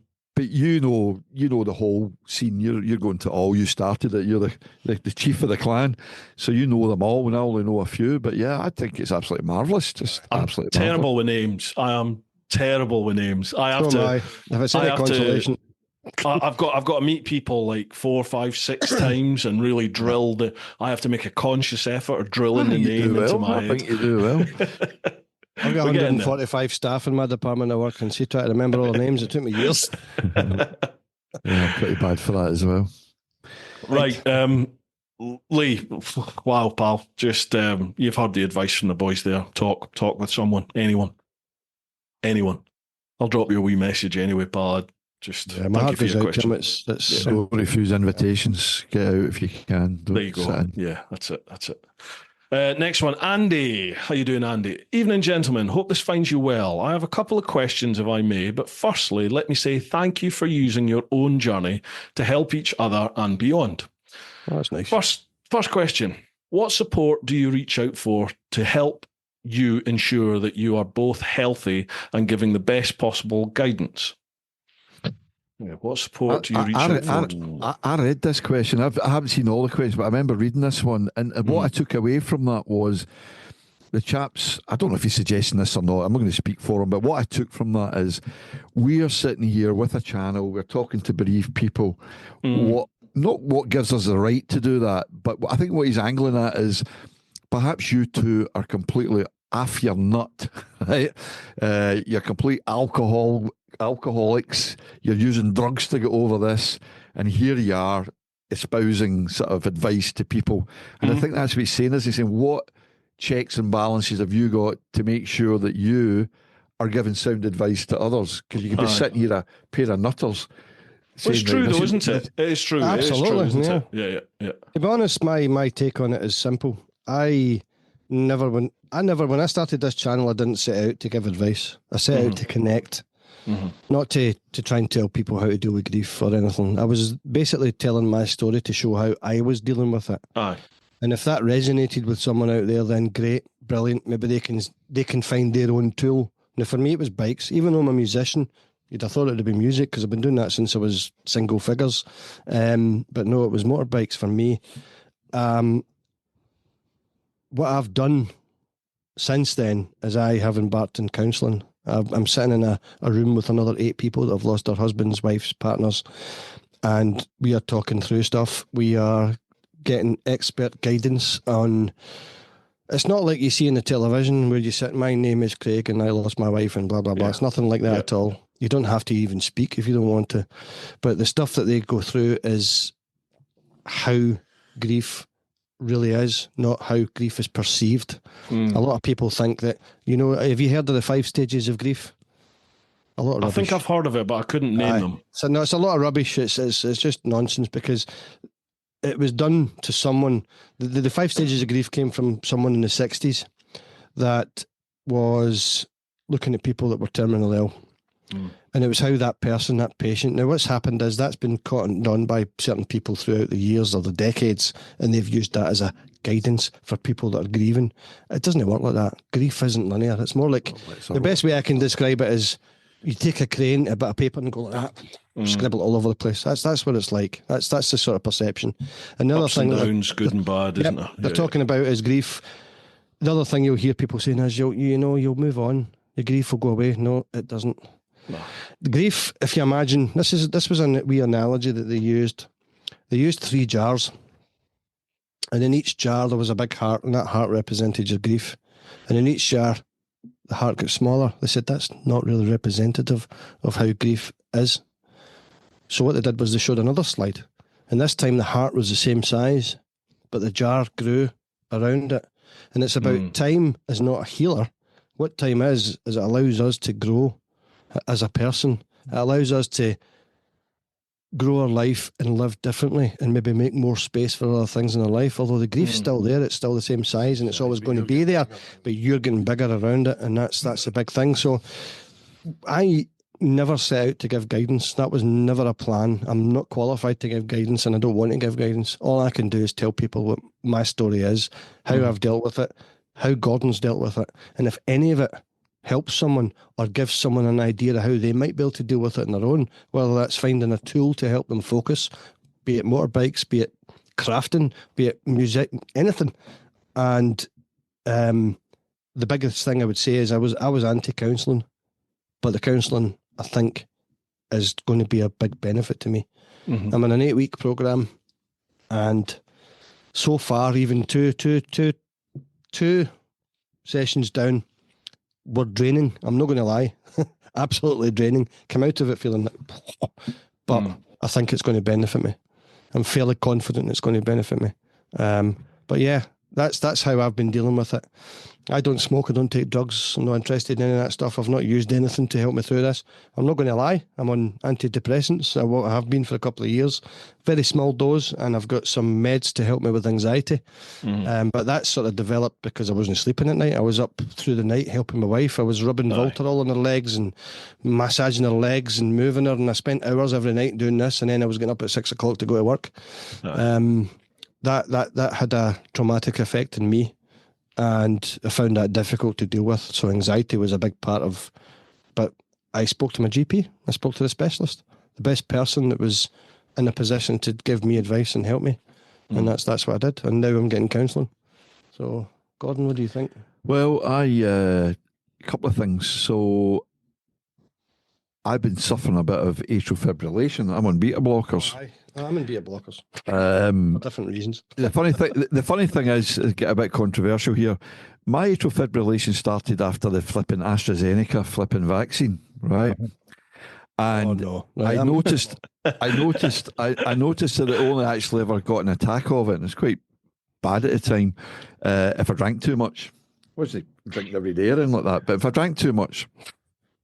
And it got to the point, if I knocked it on the head, I mean, I would only go to the pub every 3 weeks or something. I wasn't in the pub that often, but if I had to stop at 4 or 5 pints, if I did any more than that, I was going to get an attack. I'd be floored. Yeah.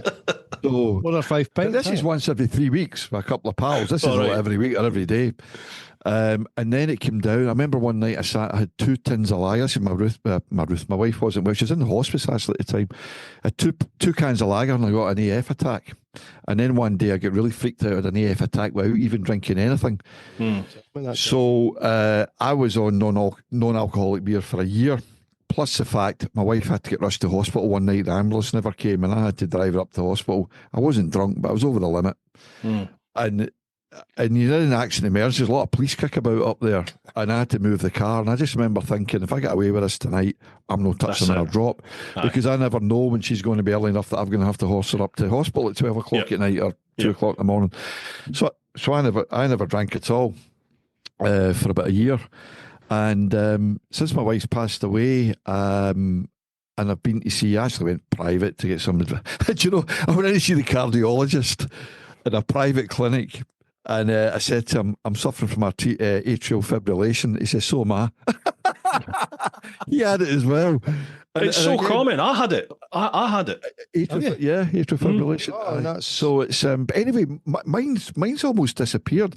I take 5 milligrams of the beta blocker every day. I'm back drinking, not loads. I will knock it in the head about at 4 pints or something like that. I will knock it in the head. But I'm back being able to do that. And I'm relating this to the fact that not only did I have AF, when my wife wasn't well, just like Craig, I'm not joking, Bruce, I was up 3 times a night. It was brutal. She used to get temperatures. Sometimes we slept together, sometimes I slept through another bed, depending whatever she wanted. And she suffered these temperature spikes and I had to get paracetamol into her. So it was a case of changing the bedding, the pillowcases, the bedclothes, the pyjamas. I'm not joking, I set an alarm. Don't ask me why it was. I can still remember 22, 25 and 27. I set alarms for her to get up to make sure her temperature wasn't going way up, because the time that it did, and it went to 42 degrees, she had sepsis. She couldn't remember her address, couldn't remember her name, and we didn't want that to happen again. So I was checking in 3 times a night to make sure and take, the tympanic thermometer in the ear and all that, to get paracetamol into her before it sort of got bad. Yeah. So another thing in common, it's a roller coaster. It's a Do you know what I'll never forget? And it was quite funny. It was the just dozing off to sleep. Me just dozing off to sleep. And I get the, darling, I need to pee. No. My There was a whole rigmarole of lifting her out of the bed and putting her on a wheelchair and wheeling her through to the bathroom and sitting on the toilet and for God's sake. Anyway, do you know what? Privilege in my life. Yeah. We developed a system where To be able to look after her like that was an absolute privilege. a lot of the time, as I say, we slept together. She was feeling, she was on this mattress. I was lying in a double bed here, and she was up here. I was lying in a trench. But sometimes we decided it'd be best if I slept in the other bed, and we developed a system that I was sleeping so light that if my phone pinged with a text, it would wake me up, and she would text me. And we developed this really stupid thing. If it said help, she really wasn't feeling well. Something was wrong. But it was spelled HELIP, help. It was just, I need a change of pyjamas, I need to go to the toilet.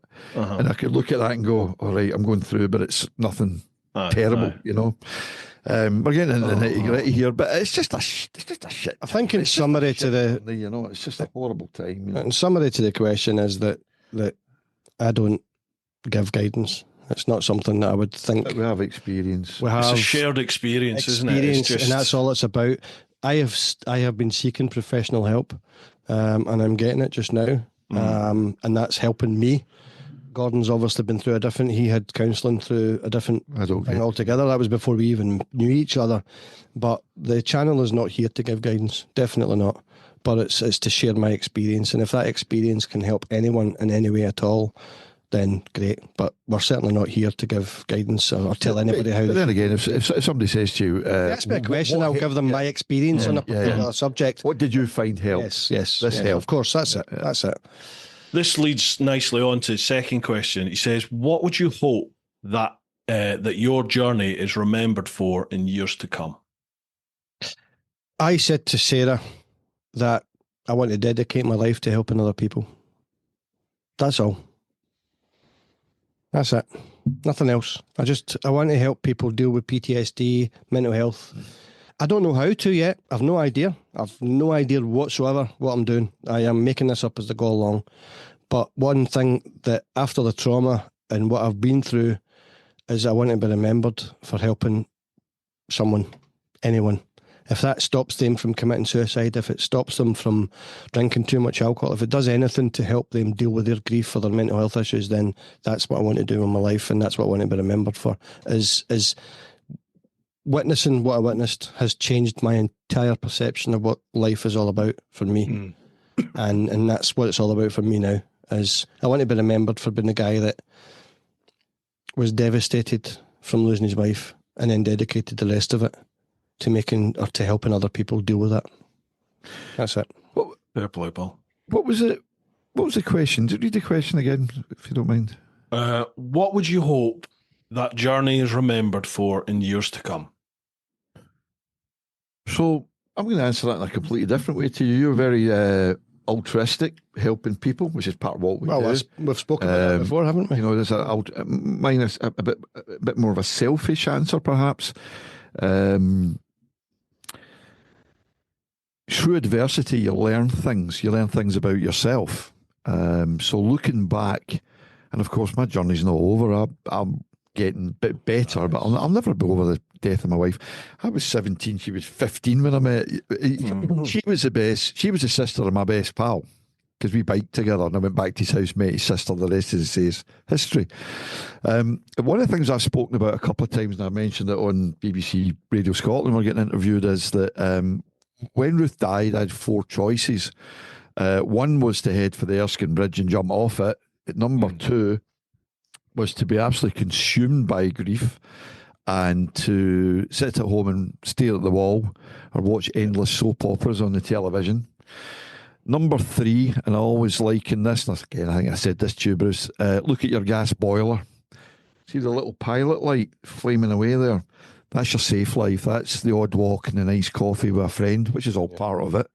Turn the heating on. The pilot light goes, Big life. That's the big life. That's the best life. That's going to Pecos with the bikers. That's you. That's you.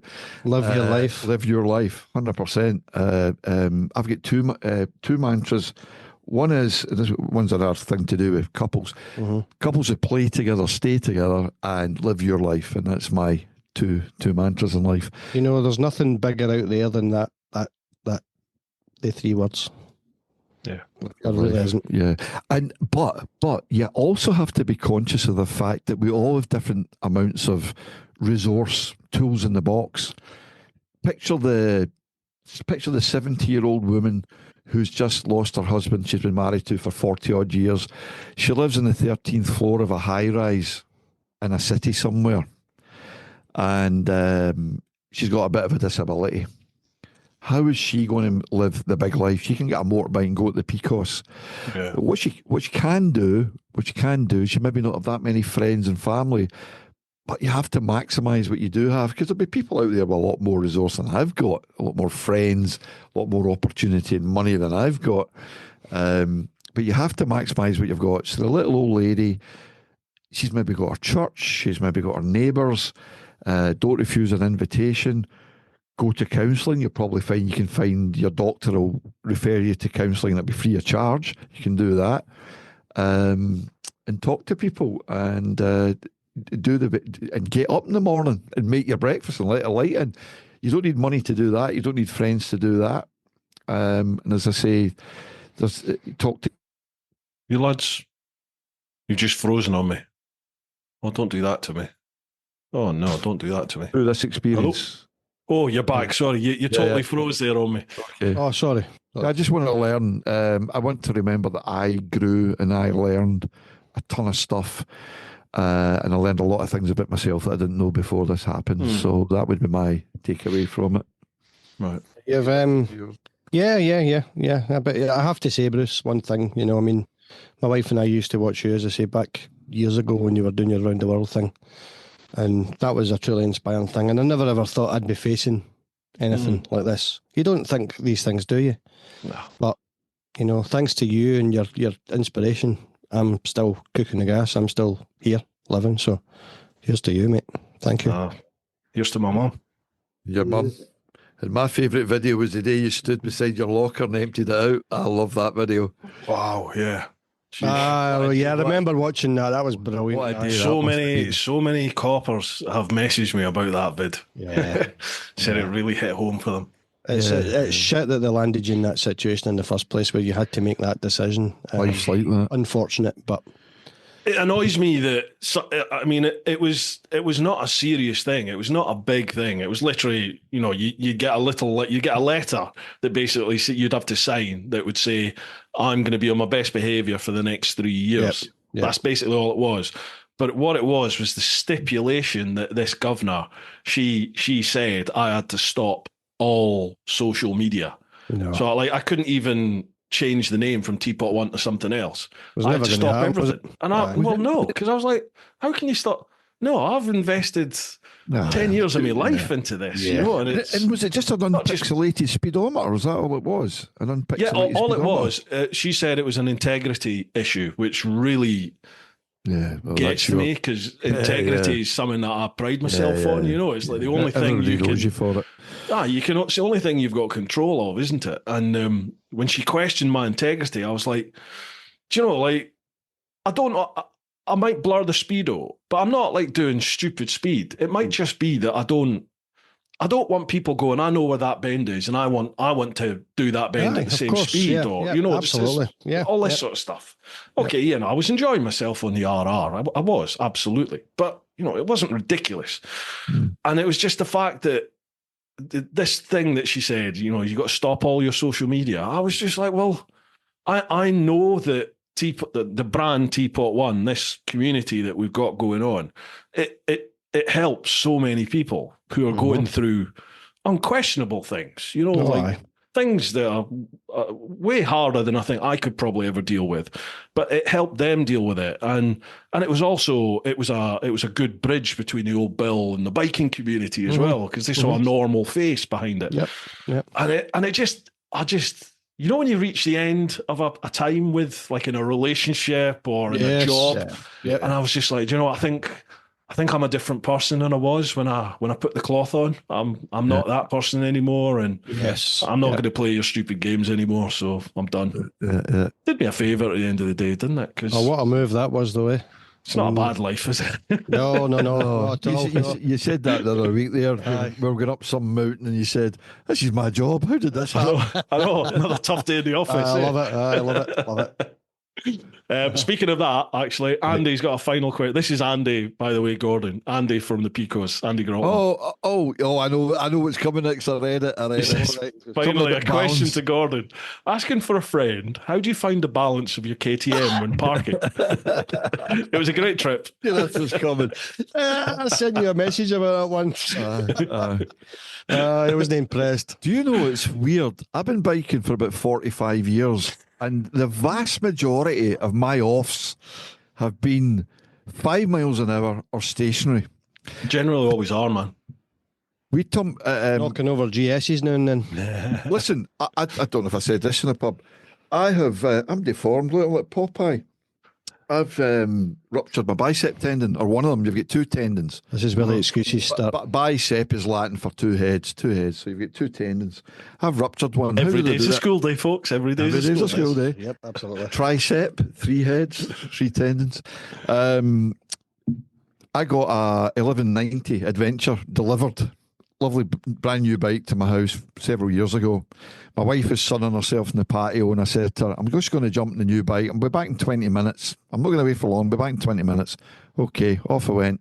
Came back in 20 minutes, reversed it into the space, got off the bike, caught the bike with my foot, just like I did at Infantado Hotel. Yeah. On the 1190, the stand, unlike the 1290, the stand's really, really high, so the bike almost sits vertical.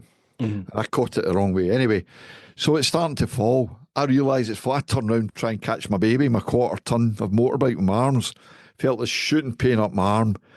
Bike fell, turned round, lifted my t-shirt up and went, well, that's not going to be better in the morning. Because you could tell something tragic had happened. I elected not to have the surgery because I'm not a bricklayer or, a manual worker. But I'm about 20%, 30% power down on my right-hand side. So I've got this deformed bicep on this side. About 2 years ago, I was coming out of Troon. My wife was on the back, and for some reason, I think we'd just come back from touring. So the panniers were on like they were in the Picos. And if you come to a set of traffic lights and the road has got a camber like this, Aye. you have to put the high foot down. Because if you put the low foot down, everything's on that one leg. So you learn, 45 years a biker, you put the high foot down. Coming out of Troon, I get a warning light up on the dashboard. And I'm like, oh, what's that? I need to stop quick. So I'm looking for somewhere to pull in. Is this on the KTM, Gordon? The KTM? Yeah, it's the exact same bike. Shock that, isn't it? Warning light on a KTM. That bike's been over a couple of times. You're talking about the warning light, right? Okay. He got there. So I hurriedly pull into a sort of lay-by business thing in the left-hand side. Wife's on the back. Don't notice a slight camber going to the left. What leg did I put down? The left leg. And I can remember as soon as my leg hit the ground, I went, I've got this for about 6 seconds, and then we're going down. Down we went. Panniers saved her legs because the panniers hit first. The Dropped his wife as well. I don't know. Aye, terrible. And then this one at the Picos, I went all through that week, 1,000 bends, and never an off. Yellow vest moment at the Picos. That was the yellow vest moment. That was the yellow vest moment. You'll see that in about a year's time when I edit I know. So I came down the next morning, and there it was, hanging on the wing mirror of my bike. And I put it on, a bit of humility, right? Okay. And then I hear this voice from behind me saying, hello, Gordon, you're looking very nice in the yellow vest this morning. We'll not go into the reason. Basically, when I come off that bike and I caught it and it fell into it, I get knocked on my backside, went into Steve's GS. Yeah. He's standing on the other side of it, knocked him over as well. And we were lucky. Dominoes. Is this on camera? Mate, but see if that had been 4 or 5 bikes. There may be footage. Good. If that had been 5 bikes, the whole 5 were going down. Aye. The whole 5 were going down. So anyway, I had no damage. I had to cough up 1,200 quid for Steve's damage. Can I just say, I've never done that. Well, Us RT riders don't drop bikes. so anyway, so BMW. Do you know what? I'm not BMW. going to say a thing. That's a KTM, guys, isn't it? That's I was happy. I was happy. I was happy to do because it. he's not got shaft drive. What's a chain? Steve was very good about it. He actually got the bits and put it all on himself. So he saved me some money, but Yeah, he's a it good cost lad. it cost me. That's life, mate. That's what happened, and that's the way to resolve it. So. That's what Brian says, wasn't it? What's a chain? No, that was Motorrad when I went up to Skye with Motorrad. And Was that them? I said, I've got to lube my chain before I go. But if you sell lube, but he goes, what's a chain? So it was. That was the Motorrad BMW guys. I'm rubbing my right shoulder here, not because I've ruptured my bicep tendon. I was doing press ups about 5 weeks ago, and I heard this in my shoulder, and I thought, soft tissue injury, lay off the press ups for a week. 5 weeks ago, still sore. I think I've got a rotator cuff injury. I think I've torn 5 press ups is quite hard for the guy at Gordon's. Was a lot. Do you know, more. I don't think I could do one press up, let alone 5. He's 100 a day. terrible. 100 a day. That was 75. Jesus, do you? Aye. Oh, mate, I've got to sort Not my in one life go. out. No, I won't lie and say I do it in one go. I do like 30 or 40 and I go, and then I'll do 40 later and then 20 or whatever to finish off. But I've done 250, 300 odds in a day. I'm just I started doing it for cancer, for Teenage Cancer Trust a couple of years back, and I've just kept it up. I enjoy doing it. Good on you. But when a stupid old stubborn old goat, instead of going, well, I better stop, I was at 10 from my target, so I just kept going with it. And I've obviously knackered my shoulder. I might end up getting surgery on that or something. I've torn cartilage, I think. Well, the moral from that story, Gordon, is exercise is bollocks. Yeah. That's a good answer, isn't it? And you need to get up, really. And you need to get a bike with a lower seat height. That's it. Yeah. You get on and off it. Andy's got a final one. He says, one for Bruce. Without your own journey and your mum's advice of live your life, it may have never happened. However, how do you manage your own feelings and emotions? As it's been suggested, most middle-aged blokes never really considered it or how it impacts them. It's a good question.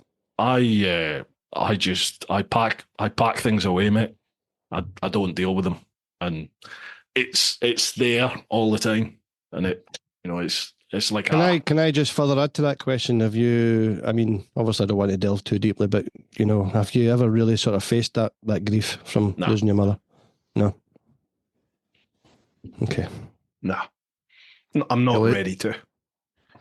I get that. I get that. I really do. What trigger? You say you're not ready to, and it's been a good number of years. What do you have in your mind, a trigger or a time when and how you will deal with that grief? Have you got any sort of insight? No, I don't. Just no. I don't want to share it with anybody. Mm-hmm. I get that. Mm-hmm. I get that. But I don't want to face it. Mm-hmm. Yeah. Understand. You not talk to your missus about it? No. It's just one of these things. Yeah, well, I'm not like that. That's a good enough answer. Yes. You don't want to end up in a rocking chair 10 years from now, I know. shivering and shaking. I won't, but I can't. I struggle to talk about it. No, I respect that completely. Is this bit you were talking about in the pub? You were going to, okay, moving on. Understand, mate. Right, move on. Next question. Moving on, big man. Who's next? Wee whiskey. Get a whiskey, don't you? That'll do. That'll do a world of good. You'll be fine. Lubricate. Yeah, That's the one. My mixing disc here. Cheers for those, Andy. Peaky, next one. Brian. Hello, lads. Hope you're both okay. Firstly, Peaky. I'd like to give you both my condolences. My question is, 1, do you think mental health, depression and grief are related? Mental health. Honestly, Connected.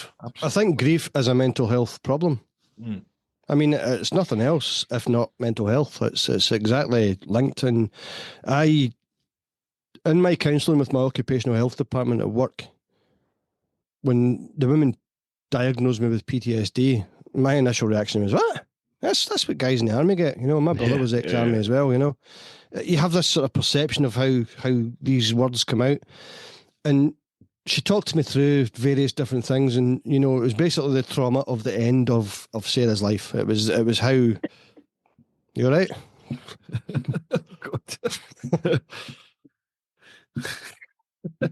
Is that the Ribena? Boy, the whiskey went down the wrong hole there. Oh, that's a bit burny. Oh, yeah, just a bit. Sorry. No, she spoke to me about this, and she was talking about the trauma that happened at the end, and how I don't want to talk about. I'm kind of like that as well. I don't really want to talk about that too much, but Pardon me. it caused nightmares. It caused all sorts of problems, and so my work decided that I had PTSD. That was my diagnosis. My GP decided I needed antidepressants and beta blockers to help with anxiety. And fucking hell. But yeah, I would say mental health is an absolute roller coaster of everything. So depression, PTSD, grief, all fall under one organ, and yeah, I think they're all linked. Yeah, for sure. Definitely. I mean, I'm not an expert, obviously, but just my personal experience of what I've been through, I would say, it's got to be. We were on a couple of weeks ago with Brian. Yeah, we were. It was It was a live podcast that we did, and I was asking Brian. Hi, Brian. It was midweek mumble. Yes, I was asking him if he thought PTSD was something that you can be cured of, or like grief, it's just something that maybe diminishes with time. Remember, we don't diminish; we grow around it. Yeah. That's excellent, because I listened to that. You talked about the heart, not necessarily getting smaller. Yeah, it's more The that jar you gets bigger. grow. yeah. The jar gets you bigger. grow and You grow around it. You grow more space around the problem. So Brian knows all about PTSD. He explained a lot of stuff. I don't know if you heard the story about him going into ABR and being surrounded by thousands of people and sort of speaking out. I just watched his video today, Brian, of the clan ride out thing, and great video, Brian. Great video. But could you please spare us a bit in your boxers, sitting in the chair and getting sort of dressed? That bit was totally unnecessary, and a wee bit sort of had to sort of rub my eyes at the end of that. But yeah, keep going to the gym. Keep going to the gym. That's my advice. You're looking good. You're looking good. I appreciate Brian's sort of honesty as well when he speaks about things like PTSD and suicide and all that stuff. It's difficult. These are really difficult subjects for anybody to talk about. But I mean, I think the answer to the question is really, it's definitely. I mean, it's only our opinion, obviously. You'll know the same, but yeah, it's all the same. It's all linked. It's all a form of mental health issues. Whether it's grief, whether it's PTSD, whether you've seen horrific things in war, or whether you've watched someone die a horrific death, it doesn't matter. It's a mental health problem. So I would say yes. Yeah, I would as well. He also says, I'd like a joke from each of you. Keep your chin up, keep reaching out to people, and your channel's making a difference to people's lives. Right, a joke. I'll tell you a joke, but you'll need to edit it out. Never, I don't edit. I'm trying to think of a joke that's actually clean and I'm trying to think of a joke. I went to see Jimmy Carr quite recently, and there's the best one of the whole night is floating around in my head. But I might have family watching this, so I don't know whether I can tell it or not. I want to hear it now. Joke you want to hear it now, don't you? I do. All right. Jesus Christ. That's a Jimmy Carr joke, right? Okay. Okay, we got the level. Craig, we got the level. All right, we'll draw a line on that one. Because if I'd had a couple more of these, then I'd have got myself in real danger. Sorry, Brian, we'll let you down there. Well, cheers, Piggy. Thanks for the question, Paul. I told a joke at Jimmy Savile, so we did all right. You're there. All fair, mate, all fair. Aye. Cheers, Piggy. Thanks for that, pal. Next one, Debbie Clegg. Hey, Bruce, Craig, and Gordon. Hiya, Debbie. How you doing? Hello, Debbie. I'm usually a bit more chipper, but this is a tough day for me. This Friday marks a long, short year on from losing my beautiful mum to leukemia and multiple sclerosis. She was incredibly strong, and it sounds like the loved ones you are grieving were also wonderfully strong women, a true part of who we become as ourselves. I thought I knew grief from several experiences in my life, but I never felt pain like the day I got that call, and I didn't get the chance to say goodbye. So, with this on my mind, my question is, do you believe it is good to hold on to a hope that we'll one day and someplace meet our loved ones again that have passed over the Rainbow Bridge? 100%. I've never been a particularly spiritual person. I'm not going to lie about that. until obviously things started to happen. Yeah. But I always hang on to the wee wifter of hope that I will see it again one day. And I'm always going to do that. Well, I know you're probably different, but this is a lovely thing, isn't it? We all have it. I've always said that people think of people as being religious or non-religious. There's loads and loads and loads of things in the middle. We are the architects of our own belief systems, and you are free to draw up your own belief system. of course, yeah. So I don't go for Ruth up in the clouds looking down at me. But one thing, sort of cheering me on, so to speak. But one thing I do scientifically hold as definite is that she's in here and she's in here. Mm-hmm. Because you cannot be with somebody for 40 years without becoming a little bit them. Yeah. And them becoming a little bit you. If you're married to somebody and you have a decent marriage and everything else, you do become one. It sounds a bit pathetic, but after about 25 years or even 10 years, you become one person, you become one entity. Yeah. Did you ever read the book Sam and Lord of the Flies when you were at school? Lord of the Flies, It was a big classic reader. Remember Piggy get ate by all the other kids? There was a plane crash or something like that, and they all ganged up on Piggy. And it's all about group dynamics. You probably experienced that in the police. And there was two wee boys that get washed up on this shore, and they were always referred to in the book as Sam and Eric. They were never Sam and Eric. There was always an N in the middle because they were twins. Sam and Eric. Sam and Eric. They were one entity. And that's kind of how I eventually ended up thinking about me and Ruth. Sam and Eric, we were one entity. So when Ruth died, it's literally having your right arm pulled out your socket. It really, really is. So I have become a bit Ruth. So I don't go for meeting her again. I don't go for her looking down from the clouds at me and fixing things out for me. But wherever I go, I take her with me. Because she's here and she's here, and I'm a little bit Ruth, and you can't avoid taking them with you. And for my son in particular, because that's his mum, and she's instilled so much of his values and integrity, his personality, even more so than me. Wherever he goes, he takes his mum because he's a bit of his mum. Yeah, so that's my belief system when it comes to that. That they're always with you because you're a little bit them. I would second that, definitely. Yeah. I mean, as I said, I've never been a particular religious person. Sarah was quite a spiritual person, not in the sense that she was a particular churchgoer or anything like that, but she always believed in other things out there, and she did runestones and all these things. But it's a wee hope I cling on to that one day, whatever happens, I like to think that there's something. Yeah, something else. I was like you, Craig. Yeah. In my younger years, I was very, very not analytical. I was very black and white about stuff. We're just, it was a freak occurrence that we're here. You have your time, and then when that's it, your worm food. That's it. It's gone. It's just you have your time, and that's it. But life experience, really, like sadly, I've dealt a lot with death and the police. And you deal with people losing their lives and all this sort of stuff. And it strikes me, and it was the same with my mum when my mum passed away.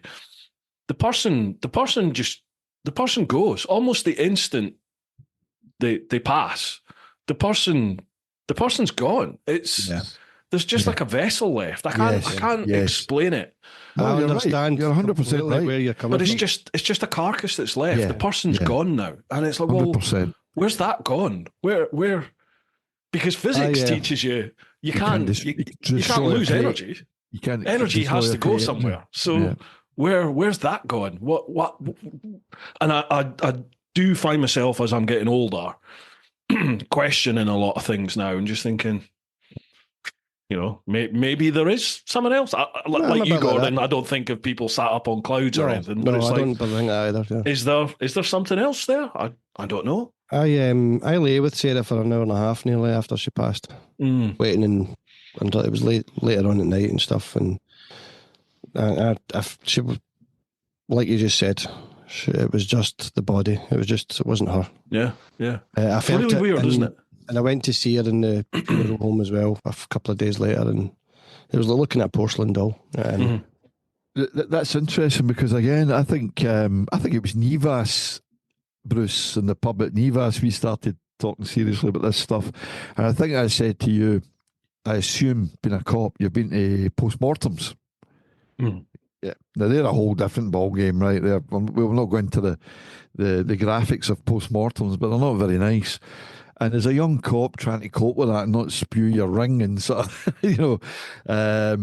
incidentally, if you ever put a sweet in your mouth, like a hard boiling and suck, it stops all autonomic nervous system get into that sort of catalogue of where you feel lightheaded, black spots before your eyes and you faint because your mouth goes dry. If you suck a sweet, you'll be okay.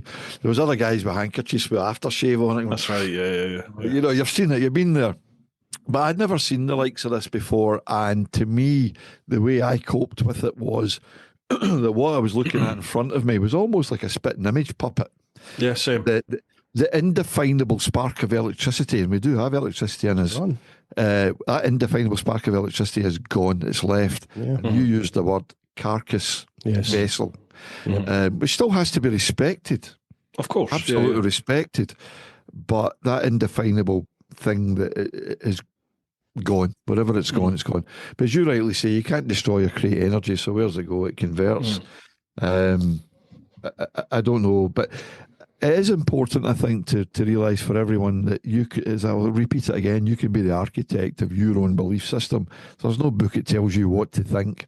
You're either religious or you're non-religious, or you follow these rules or you don't. As you grow on in life and you come across people, aunts, uncles, parents, whatever it is, dying and having to deal with the grief of that, which isn't as maybe as close to you as other people. Not parents, obviously, but aunts and uncles and things like that, and grandparents and what have you. You start to develop your own beliefs and your methods of coping with it, and that's your own belief system. Absolutely. And you're free, everybody's free to draw up their own plans, you know? Yeah, definitely. Debbie world. Also says, also, did you find strength within you while accepting grief and coping with the after time that you had never realised before? Yeah, so did you find yourself stronger than you maybe thought you were? Yes. In your ability to cope with things? I can wholeheartedly say yes, because up until the day Sarah died, I could not imagine. I couldn't. You'll understand. I didn't know that part. You'll just. I couldn't figure a way to continue with my life with the gravity of the situation. And then when she passed away, I found myself getting up and putting my feet in the ground and getting out of my bed and following this routine every day. Don't get me wrong, months of not sleeping and various different things, and I will not deny I struggled badly with the entire thing. But I fought because I know Sarah wanted me to. Yeah. So I found the strength in what my wife wanted for me, and that was the only way I managed to get by until now. And obviously, the reason I started the channel was because of what Sarah and I talked about before she died. Yeah. Do you want a beer? I've got beers too there. I see your tins are empty. I know I've got another two in there. Don't you worry about that. Okay. Means I need to disappear for 30 seconds. Yeah, it's nothing magical or anything like that. I mean, all of us have different experiences during their life. Some people live very, very safe lives. You know, they never go out their hometown. You know, they never. What I'm trying to say is that it was nothing magical. It's just that I had never been in company of myself in that situation. I'd never come across that situation before. So the obvious answer is yes, discovered a strength and a resolve that I never knew was there, but I never needed it before. So no, you don't realise until it actually just hits you, bum, and then you suddenly go, oh, what happens next? And then that's when you find what you're really made of. My mum often talks about, my mum was widowed at 34 years of age. My dad died when he was 36, quite suddenly. And my mum was widowed with a 10-year-old daughter, my sister 2 years older than me, and me 8. And in those days, you didn't go to counselling. We didn't talk openly like this about bereavement. And my mum just talks about the fact she had 2 kids that had to get fed, watered, put out to school. She had to crack on. She said if it wasn't for the 2 of you and me having to do that, she had, I probably collapsed, and it was quite a messy situation. That was the day we come back to Paisley, incidentally, and my dad wasn't into football. We lived in Clarkston, South Glasgow at the time. My dad wasn't into football at all. I'd never been to a football match. But arriving back in Paisley, where my mum's parents and brothers and sisters lived, she felt safest there, being widowed. Came back to Paisley, and my uncles, feeling sorry for me losing my dad, said, "Would you like to come to St Mirren with us on Saturday?" And I tell you now, just listen, I think back about this. There was about 6 cousins, 3 uncles and a grandfather in 3 cars, and we all made our way to Love Street, as you probably remember it was for St Mirren. It's always a quiz question on Valentine's Day. Who plays at Love Street? They've moved now, they're not at Love Street anymore. Anyway, this contingent we get down. But here's the thing. Let's go back to the 1970s. Come on, I was only born in 72. Three cars 76. Right. I'm older. I'm 62. I am 62 and born in 62. 3 cars driving into the car park at Stanley Firs in Foxbar. Oh, I remember that place. I used to go there with my old man for a pint. 3 uncles and a grandfather getting out the cars, leaving the wains in the motor, getting a can of Coke and a bag of crisps while they went in and had a couple of beers, and then drive you out to football. The good old days. It's just magic. And one of my uncles was a kit man at St Mirren. He was a friend of Alec Ferguson's. And my tech drawing teacher at school was a part-time physio at St Mirren as well. Some uncle. It was a what? What's some uncle? A uncle, does I say a uncle? My uncle. Uncle. That's a whiskey, mate. That's a whiskey. Anyway, how did we go into that? I don't know. I don't know, but that was a really good question, actually. It was was quite an interesting one, yeah. Debbie says, thanks so much to all of you. You know what you do to get us all through. Kindness and best wishes, Deb. Debbie, thank you very much. I'm thinking of you and Ian during this time. Mark from Leeds. Oh no. Yeah, exactly. Is this where I go to the toilet or something? Yeah. It's where we all switch off. The big love-in between Mark and Gordon. How you doing, mate? Do you want a Excellent. body? Do you want a body? What was it I said? A minder? Do you want a minder? That's right, a minder, yeah. Yeah, you felt sorry for Mark. No, you don't need to feel sorry for Mark. He brings it all on himself. He loves it. I know that now. Yeah, exactly. Excellent you have these fine gentlemen on the podcast this week. My heartfelt condolences go out to you both. I think it's fantastic that you've created an outlet like this. I've not had the pleasure of meeting Craig yet, but I had pleasure of meeting Gordon at the Dundee Clan weekend. What a fine gentleman you are, and thank you for the lovely words you expressed about me on Peaky's Live the other week. Pardon me. Shit, he can ride a bike also. So here comes the question to all. If your motorcycle could talk, what embarrassing secrets would it spill about your riding skills? Well, we know what yours would spill, don't we? 1 minute standing up, the next minute knocking over. Stabilisers, aye. Stabilisers, that's the one. Yeah. If my motorcycle could talk, oh, jeez. I don't even know where to start with that one. Break the speed limit for a start. I don't break the speed limit. That never happens. You can't talk, Gordon. I've just done the Picos with you, pal. I know. Well, that's what I'm saying. If it could talk, and it would tell. And an embarrassing secret my bike could tell. Oh,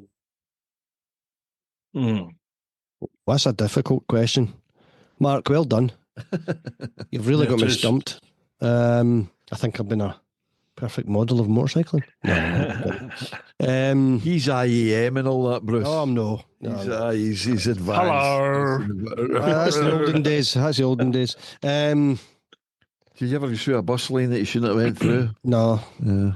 No. My bike could speak. An embarrassing secret. Oh, I can't think of one. It's too deep, mate. It's too deep. A embarrassing secret. I farted in the mud. Oh, now you're talking his language. And I didn't need to worry about it because I was on a bike, so I waited to get home.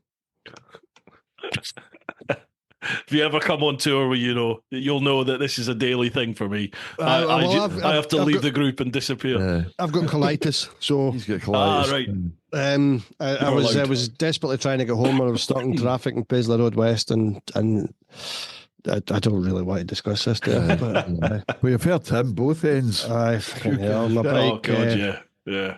Attack of the Bruces. Attack of the Bruces, that's it. Attack of the Garys. The was riding the Garys. bike. Gary Glitters, yeah. Yes, aye, he's done it. Yeah. It's my wife used to say all the time. You've got the Garys again. Aye, that's a hard question, isn't it? That is a hard one. My answer's a bit. I've not dropped a bike since 19. Canteen. No, that's not true. 2000, I lived up near Pitlochry. I was scudding it along to Aberfeldy in a wee CBR 600F, and had a left-hand bend, and there was tractor shite all over the road, and still a tractor on the road. And I came off the bike, and I scudded along the road in my coccyx, still in the riding position, and landed in the River Tay, just on the banks, still like that. Jeez, really? No idea how I got there, and the bike just went poof under the tractor. I've just remembered mine. I got a brand new bike off the insurance. Wow. I got a VTR. I got an SP1. Oh, I went nice. to a CBR 600F to a Honda SP1. God, I bet you wish you kept that. Oh, I know. That was a lovely, monster of a bike. I loved it. beautiful bikes. Absolutely shit in the town because the fueling on it was crap. I think the SP2, they fixed a lot of the fueling issues. Aye. But back in the days, the fuel injection was a bit crap, wasn't it? It was a bit mince. It was early days, and it was a bit hunting and stuff. But see, when you were in that open road, I thought it was Colin Edwards. My mate Reedy had Guy one. that won the World sounded Superbikes on an SP1, wasn't it? Colin Edwards. I didn't know he was on an SP, but I'm sure he won World Superbikes on an SP1. Oh wow, okay. You're going to have to Google that now. Yeah. There'll be people throwing things at the screen. No, you're wrong. Hold on. I'm going to find it. So my embarrassing thing my bike was going to tell was just simply going to be coming up for Tesco's a few months ago on the KTM. Did you knock a car over? There's a wee dual carriageway comes out of Port Glasgow up towards Langbank, and I was doing 135 mile an hour for a few seconds. That's my guilty secret. But then I remember when you talked about landing up in the river, 6th year at school, going to best pal Ruth's brother. There was about 6 of us at school and 6-year-old motorbikes. That's why I left school with no hires and ended up doing them several years later. It's always dogging off. So we dogged off this particular day. And in Scotland, after you're 16, you're not obliged to go to school. It's not illegal to not go to school. So we've gone down to Largs. Hang on. We're going down to Largs. There's 3 ways to go to Largs, Bruce. There's the Haley Bray Road down through Kilburnie. There's the Coast Road that goes down through Greenock, Gourock, Skermally, Reams Bay, Largs. And there's a wee road that goes over the back of Largs called the Loch Tom Road. And it's a single track road and it drops you down into Greenock. And we're on this single track road racing. I had a Suzuki TS100. He had a Yamaha DT100. And we're racing on this single track road. And I never made it round the right hander. Ended up in a bog and came out head to toe covered in shit and mud. That's the story that my bike would tell. Shit and mud. That's it. Well, you. Sorry, pal. Keep kicking this wire. Keeps kicking the wire. Right. So here is the right 1999. Edwards managed several victories. Right. So he came second to Carol Fogarty in 1999. In 2000, Edwards rode the Honda VTR 1000 SP1, or as known then as the RC51, to overall victory in Superbike World Championship. Edwards came second to Ducati rider Troy Bayliss. Remember them? In 2001, but then he reclaimed the title from Bayliss in 2002 with, again, the SP1. So it was twice world champion. There you go. And that was about the same time as I bought it, so I felt like Colin Edwards. That's where it came from. I met Colin Edwards on the world trip. I tell you what, he's the most genuine, down-to-earth bloke. I've watched something... What you see is what you get. Really decent lad. Colin Edwards. I was watching a programme. It was Henry Cole or something like that met Colin Edwards. Is he an English guy? I don't follow that. No, he's an American superbike. He's American, Texan. I never followed that. The Texas Tornado, wasn't it? That was his name. Colin Edwards. Oh, it's coming back to me. Gareth Edwards. Anyway, right. So sorry. Wait, take this. Embarrassing thing for me. I tend not to get embarrassed because I share everything. So like if I cock something up, it's on camera generally, and there it is. It, don't you? I'm the same. Well, it's life, innit? Nobody's perfect, are they? So embarrassing secret. What about a comfort break a lot? I do notice that. Yeah. Well, I trail brake. I trail brake the front into bends a lot of the time. So do I. That's all about that one. I was trying to explain trail baking to trail baking. That's when you make cakes. It extends the surface area between the tyre and the... When you trail brake, you're compressing the forks. Yeah. So you've got all that grip in the tyre, and you're going into the bend, and as you're going into the bend, you're just gently coming off it, so the tyre maintains all that grip as you're entering it. Yeah. That's the... I learned, I remember trying to do that years ago, and I've done it ever since. It's always a thing I've done. People, there's advocates out there that say, "Oh, it's only for the track. That's only for the track. You don't do that in the road." But sorry, are you in this one? Are you not embarrassed by any of your crashes, Bruce? That your bike would for a wee second. No, because I think if anyone says, what about the collarbone? The guy did the U-turn in front of you. Then you made. Oh no, that wasn't my collarbone. Yeah, the guy that did the U-turn, he just collected your the front shoulder of the came bike. out. Your shoulder came Yeah, out. that was a nurse. A nurse pulled out in front of me on that one. God, really? Yeah, I mean, it's there somewhere. The nurse pulled you know, out in front of you. Oh, boom, boom.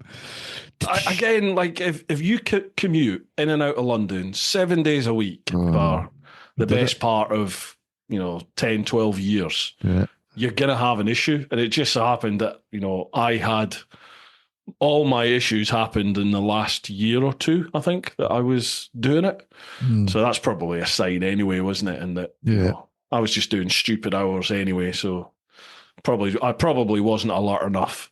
And it's lessons you need to learn, isn't it? And you're only going to learn them when you cock them up. So it's a bit of a wake up. I felt for you in that video. You're in a lot of pain in that vid. A lot of pain.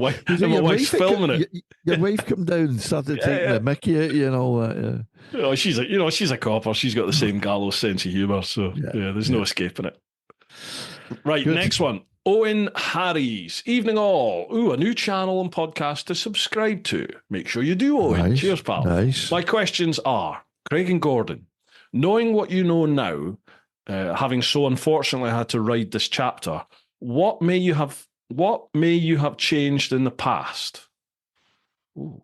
Looking forward to seeing your channel and the rest of the journey.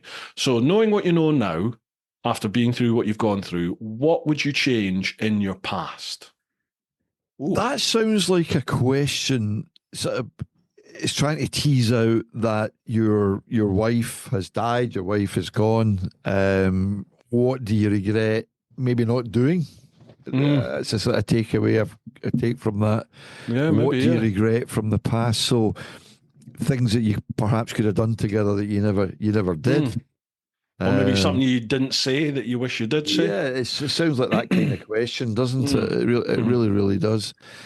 Nothing immediately springs to mind. I think, on a podcast, I'll say, I think I was a really good husband, but I don't think I was a great husband. And given the chance again, I think I'd like to put more effort into being a great husband. I was a bad husband, I was a good husband, but I would like to put effort into being a great husband.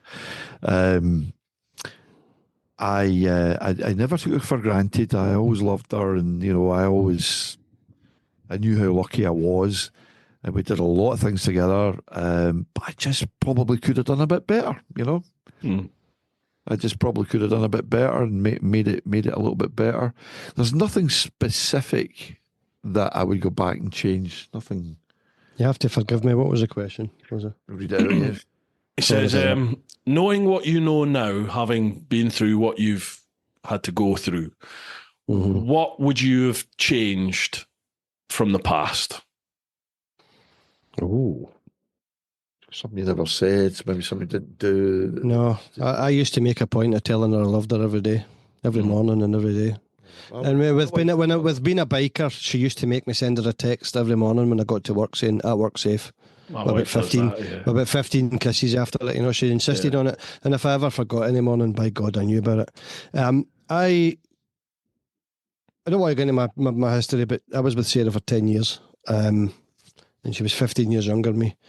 And she was wonderful, beautiful woman. And I have absolutely zero regrets. We had 10 years of absolute bliss. My only regret is I didn't meet her earlier. But I used to say that to her, and she used to laugh and say, "You'd be a paedophile if we met earlier." And she never ever let me forget the fact that she was 15 years younger. Are you both aware of the pervert test? Oh yeah, I'm aware of the pervert. No, go on. I've passed the pervert test. Do you know the pervert test? No, Bruce? go on. So, what age are you, Bruce? 48. No. You're 48 now. So, if you were a single man, right, you've got to go with somebody half that age. That comes to 24, right, and then you've got to add 7. So that takes you to 31. So anybody younger than So that, anybody younger than 31, you're a pervert. And you can apply that to any age. So for me, 62, 31 plus 38, I've got to go with somebody 38 or above, or I'm a pervert. That's a pervert test. That's not bad, that, Gordon. That's not bad. That is actually a really good question. But if I'm being honest, and I know it's dead easy for people just to talk crap in these situations, but Sarah and I lived a great life. We caravan. We loved our caravan. We had a touring caravan. Sarah loved it, and it was her favourite thing in the whole world. And we just loved going away with our caravan and our little dogs. We used to go away adventuring. She was into history. We did things together. We were best friends. We were just. I never believe in, and I was never a believer in that sort of fairy tale nonsense. But I got it. Yeah. And if I had to go back 10 years knowing what I know now, I would still do it again to have lived that life. Have that, experienced that. And remember what I said, one of my mantras is couples that play together stay together. Golf tournaments, St Mirren Football Club and motorbike. The only thing is she hated St Mirren. She would never come to a game, the little shit. But she did say, and she kept saying it right till the end, when I get better, I'll come to a game. I'll get a season ticket for it, because she was just Sheffield Wednesday daft. And to her, St Mirren were just a stupid little team for Paisley, that's... Apart from that, she was perfect. Which is basically what they are. I think for me, it's different when it's with your mum, but... Yeah, I definitely. I wish I'd told my mum what she meant to me more, and I think we spoke a lot. We used to spend a lot of time just talking when she was living in the flat with me. Yep, but not really talking about stuff that I would love to talk to her about now. Life and. You wish you could go back and talk to her about these things. I totally get that. Yeah. Oh yeah. That's actually one of the things that I find really poignant about the song that we're doing for the charity. The song's called The Living Years by Mike and the Mechanics. You probably know it. And it's about not leaving things unsaid. It's an importance of saying to the people that you love them. It's about the importance of talking. And that's what the whole idea is about with the charity single is don't leave things unsaid. Mm. Don't wait and regret it until it's too late. 100%. Yeah, cheers to that, Owen. He also says, Bruce, I hope the Pandering did not create too much of a hangover during the podcast with Mark from Leeds. It is rated at 58%. It did the job, mate. I tell you, I didn't drink much of it, but it's the Welsh whiskey, isn't it? Yeah, it was lovely. It's really sweet. Oh, you gave me grief because I said it was cherry cask, not sherry. Well, I was 2 sheets to the wind, Gordon. I was filming a whiskey tasting session that night. In Fox and the Hound. It's 5 minutes from my house. I wasn't even there. Yeah, and it was hilarious because about 3 years later they were all pissed as farts, a lot of them. And the guy that had organised it or had asked me to go and film it because we were making a trailer for the pub to try and advertise their session to tourists and stuff like that. He came out in absolute hysterics. He says, you should hear the state of them in there. They're fucking dribbling over this. Brilliant upper class. Yeah, brilliant. I had to go in and have a look, and it was the funniest thing ever. I actually filmed a wee bit. I was going to say, get the camera rolling. Oh, God. One thing I've never done is get snobbish about whiskey. Oh, you've got to put this in it and water in it. Oh, ice, you can't drink it with ice or lemonade. You drink your whiskey like you like it. Well, what these people decided to do, they were regulars. And if you're a whiskey drinker, you might know this. I'm not a whiskey drinker, so I don't have a clue. They reckoned they had a nose that could tell which whiskies they were drinking. So what they decided to do was take 5 big decanters of whiskies and not tell anybody what they were. They had envelopes. And you can imagine they were like that, trying to figure out what whiskies they were. I didn't actually wait to the end because by the time I got to that point, it was a rabble, so I didn't think. I used to be able to do that quite well. Not with them all, but it was a number of whiskies. Oh, they were knocking them back like I've never seen. Such and such. Anyway, right, mind that cable. I didn't touch it that time. Is it your size 14s knocking the cable? It's the 7 foot long legs that's the problem. Right, cheers to that, Owen. Next one, Dave Ramsey. How you doing, Dave? Good evening to you all and to the wider community. As Craig knows, I'm included in this unhappy band of Dave, brothers. yes, I know Dave. Yes, he's on the channel. My question to you both is, do you think you would have done anything differently with the time with your wife or mum between diagnosis and the inevitable? And what advice would you give others on that path? Well, I think we kind of covered that, haven't we? That was the last one there.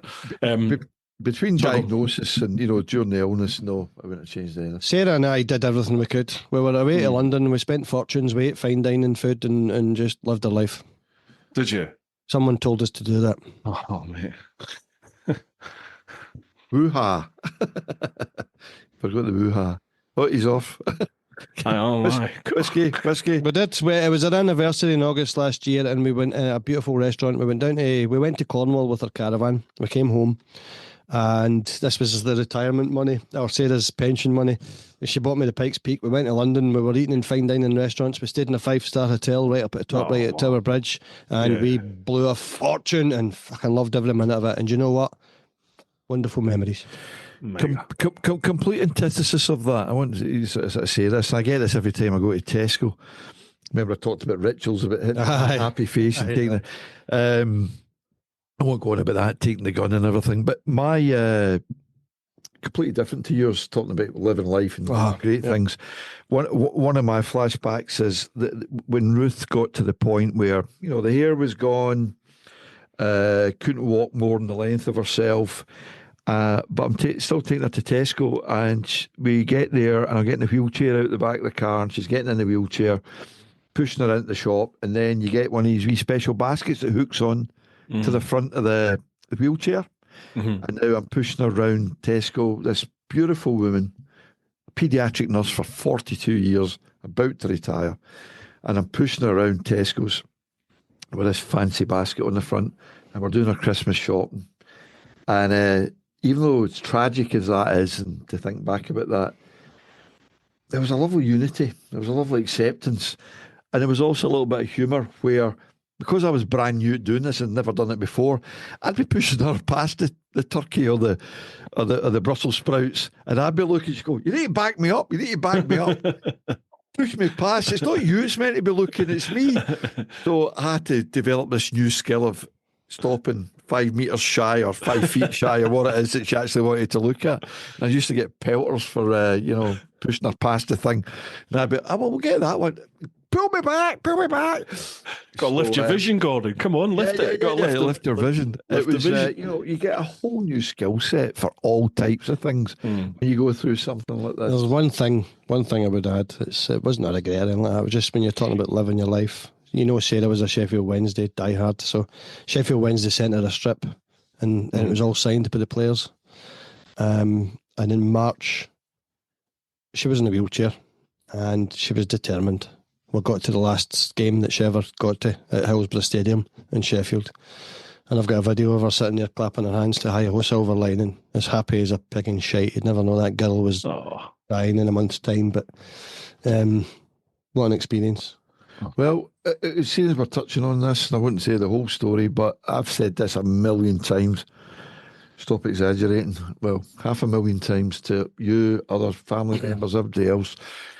My wife is so brave, courageous and dignified with it all, just amazing, that I've often said to people, she's shown me how to do it when it's my turn.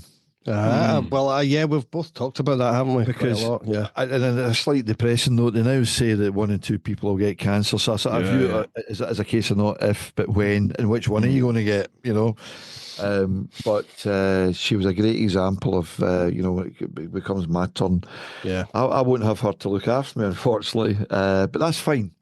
Because I wouldn't have chosen it the other way. See if I had gone with a heart attack 10 years ago and the thought of her having to deal with that on her own without me being there.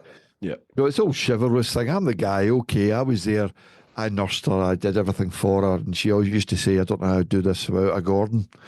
And when it's my turn one day, I'll have to do it without a Ruth, but that's fair enough. I wouldn't have it any other way. The funny thing is, I'll bite the bullet and do that. When Sarah and I met, I had an issue because she was 15 years younger than me. It was, she never had an issue, it was me, I was the plonker. And I was always going through my life worried about leaving her behind. And I was happy knowing that obviously working for the government, I've got good pension and death benefits and all these things. Never ever thought it'd be the other way about. No. You just never ever consider that as a thing when she's that much younger. But anyway, yeah, there you go. So there goes the Pikes Peak, in other words. okay. Right, Dave's got a couple other questions at the end. He says, when out riding and you need a wee sugar hit, is it ice cream or cake? Oh no, it's cake for me. Nardini's. Aye. We usually. Oh no, you're the sensible guy. You get the toasty. I know. I usually get into cake. Nice. I know. I sit and eat the toasty. He eats the cake. That's true. So we do. Like a bit of cake. I do like the Costa. Yeah.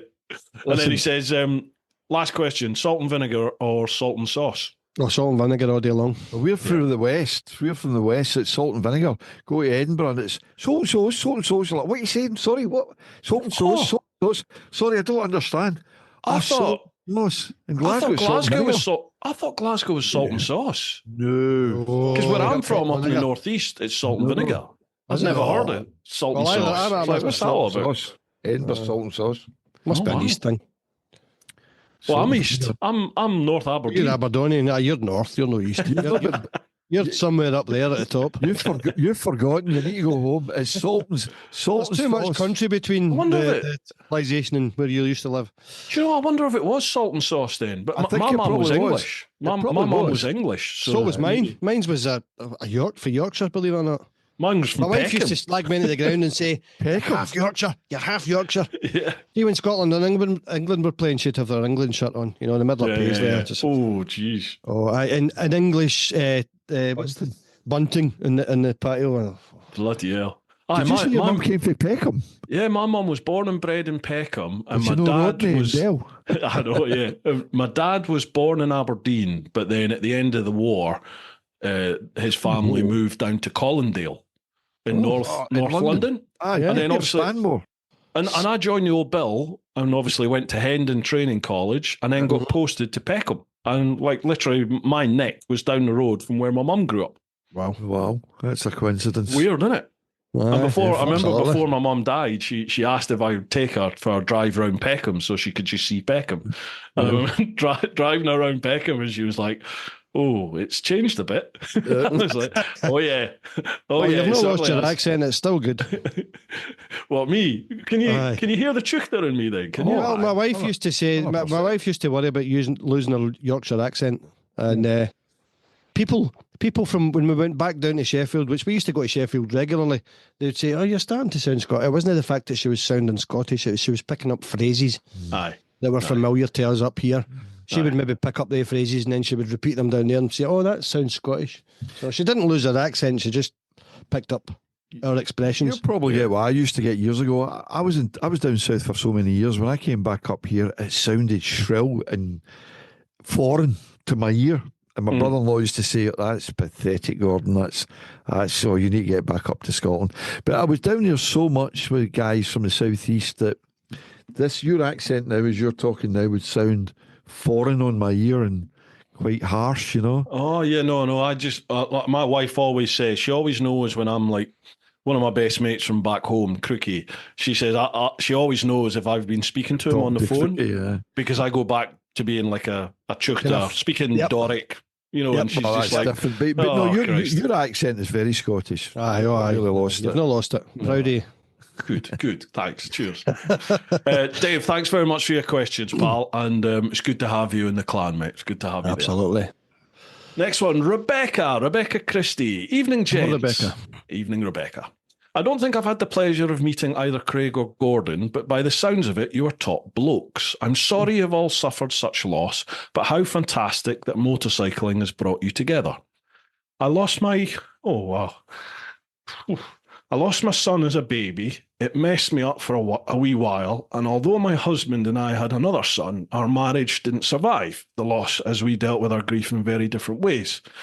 It was 27 years ago. Excuse me. Losing my son was like losing part of me, and it was a journey finding my way through it. I really wish we had... You need this bit out and I'd read it again later or something.